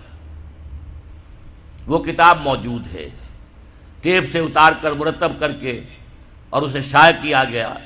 وہ کتاب اور اس کے بعد اس وقت کے بین الاقوامی حالات کیا ہیں، دنیا کدھر جا رہی ہے، کفر اور ایمان کا ایک بہت بڑا تصادم ہونے والا ہے، بہت بڑا تصادم، جس کو اقبال نے کہا کہ دنیا کو ہے پھر مار کے روح و بدن پیش. سنیے غور سے، دنیا کو ہے پھر مار کے روح و بدن پیش. بدن میٹیریل، روح spiritual forces of spirituality and sources of materialism, ان کے درمیان ایک بہت بڑا تصادم ہوگا، جس کو کہا گیا آرمگیڈون، اور حدیث میں کہا گیا ہے الملحمۃ العظمی، الملحمۃ الکبریٰ، تاریخ انسانی کی سب سے بڑی جنگ. یہ سب کچھ ہونے والا ہے، آ رہا ہے، لہذا ٹائم ہمارے پاس بہت کم ہے. بین الاقوامی حالات کا تجزیہ میں نے ایک تقریر میں کیا، وہ بھی ایک کتابچہ ہے، اور بدقسمتی سے ہماری کوتاہیوں کی وجہ سے پاکستان جب جن خطرات سے دو چار ہے، پہلے ہندوستان ہمیں زہر دے کے مارنا چاہتا تھا، اب گڑ دے کر مارنا چاہتا ہے. اب امریکہ چاہتا ہے کہ پاکستان بھارت کے نیچے ہو کر رہے، جیسے کہ قرآن مجید میں آیا ہے کہ آپ جو اہل کتاب ہیں یہود اور نصارہ، یؤتوا الجزیۃ عن ید وہم صاغرون، اپنے ہاتھ سے جزیہ پیش کریں، چھوٹے بن کر رہے، تو یہودی اور نصرانی رہ کر بھی نظام اسلام کے تحت رہ سکتے ہیں. وہ آج وہ کہہ رہے ہیں چھوٹے بن کر رہو. یہ خناس نکال دو اپنے دماغ سے کہ ہم برابر کے ہیں. بغلی آرٹ ڈیم جو ہے اس کی تعمیر کو روکنے کو تیار نہیں ہوا. اور میں نے ایک مناظرہ سنا تھا ٹیلی ویژن کے کسی چینل پر کہ کوئی صاحب بڑے افسر حکومت پاکستان کے وہ کہہ رہے تھے کہ ڈیم بنانے کا تو انہیں حق حاصل ہے، ہمارے جو ٹریٹی ہوئی تھی انڈس بیسن ٹریٹی، اس کے اندر انہیں یہ کہا گیا تھا کہ انہیں پانی کو استعمال کرنے کا حق ہے. وہ ڈیم بنا کر اس پانی سے بجلی بنائے تو ان کو اختیار ہے. اگر وہ ڈیم بنا کر پانی روک دیں تب غلط ہوگا. تو وہ پانی روک دیں گے جب کبھی ان کو ضرورت ہوگی روکنے کی، جب ان کو مجبور کرنا ہو پاکستان کو کہ گھٹنوں تلے، گھٹنے زمین پر ٹیک کر بیٹھے، تب بات ہو جائے گی. اس کے بعد تو بس ایک بٹن ہی دبانا ہے، ڈیم بند، پانی بند، چھٹی. اور علامہ مشرقی کا میں نے ذکر کیا تھا کہ یہاں بڑے بڑے لوگ جو ہیں ان کے ساتھی رہے، تحریک جو خاکسار تحریک تھی، جو برادران تالپور برادران اس میں شامل تھے. یہاں پر جو قریشی عبدالحفیظ صاحب ہیں وہ بھی اس میں تھے، اور انہوں نے مجھ سے کہا تھا ایک میرے سابقہ دورے میں کہ میں بھی تھا، میں بھی خاکسار تھا. تو یہ ذرا دور دوبارہ لوٹ کر آئے. اگر خاکساروں کے لیے لوگ اٹھے اور یہاں سے اٹھے، اگر ریشمی رومال کی تحریک کے لیے کارکن اس سرزمین سے اٹھے، اور اگر سب سے پہلے یہ سرزمین ہے جو ہندوستان میں اسلام کی برکتوں سے متعارف ہوئی، تو اسی سرزمین کا فرض ہے کہ وہ اٹھے جھنڈا دے کر خلافت کا، اور خلافت کا نظام قائم کرنے کے لیے تن من دھن لگائے. اس کے لیے جیسا کہ میں نے عرض کیا، وہ 3 کتابوں کا سیٹ ہے، لیجئے. 80 روپے کے بجائے وہ 25% کمی پر 60 روپے کا مل جائے گا. 60 روپے صرف خطبات کی قیمت ہے. اس میں مزید آپ کو 2 میری تقریروں کے جو ہے پیمفلٹس مل جائیں گے. اور وہ جو دوسری تقریر ہے اس کا عنوان میرا، جب میں نے تقریر لاہور میں کی تھی تو اشتہار جو دیا تھا اس کا عنوان کیا تھا؟ کیا پاکستان کے خاتمے کی الٹی گنتی شروع ہو چکی ہے؟ And my answer was yes, Pakistan کے خاتمے کی الٹی گنتی شروع ہو چکی ہے. کیوں؟ جو اس کی مثبت اساس تھی اسلامی نظام، وہ تو ہم نے قائم کی ہی نہیں. ایک منفی اساس تھی ہندو کا خوف، وہ اب ختم ہو رہی ہے. دوستیاں ہیں، جفیاں پڑ رہی ہیں. بہرحال اگر اس کام کے لیے اٹھ کھڑے ہونا ہے، ہمت کرنی ہے، اگر صحابہ کرام کے نقش قدم کو سامنے رکھتے ہوئے اس پر قدم جما کر آگے چلنا ہے، تو ان چیزوں کا مطالعہ کیجیے. ہمارے اور جو پیمفلٹس ہیں، کتابیں ہیں، لیفلٹس ہیں، ہمارے اشتہارات ہیں، ہمارے جو ہیں کتابیں ہیں، اس کے علاوہ کتابچے ہیں، بہت کچھ ہے جو ہم نے پیدا کیا ہے. اس کا مطالعہ کریں اور پھر طے کریں کہ اگر شریک ہونا ہے تو اس میں شرکت اختیار فرمائیں. یہ کتابوں کا 3 کا سیٹ آپ لے سکتے ہیں. اور ایک ہے ذرا بڑا سیٹ، اس میں اسلام اور پاکستان نامی میری کتاب ہے، سن 66-67 میں نے لکھی تھی کہ پاکستان کیوں بنا، کیسے بنا۔ پھر استحکام پاکستان نامی میری کتاب ہے جو 1985 میں نے لکھی تھی۔ پھر استحکام پاکستان اور مسئلہ سندھ، وہ جی ایم سید صاحب اس زمانے میں اور سندھی نیشنلسٹ موومنٹ بہت عروج پر تھی، تو مسئلہ سندھ کیا ہے، اس پر میں نے کتاب لکھی تھی۔ اسی طریقے سے میری اس کے اندر وہ دونوں میری تقریریں بھی شامل ہیں، خطبات خلافت اس میں بھی شامل ہیں۔ بس آخر میں اللہ سے دعا کرتا ہوں مجھے بھی اور آپ کو بھی اپنے دین کا خادم اور سپاہی بنا لے۔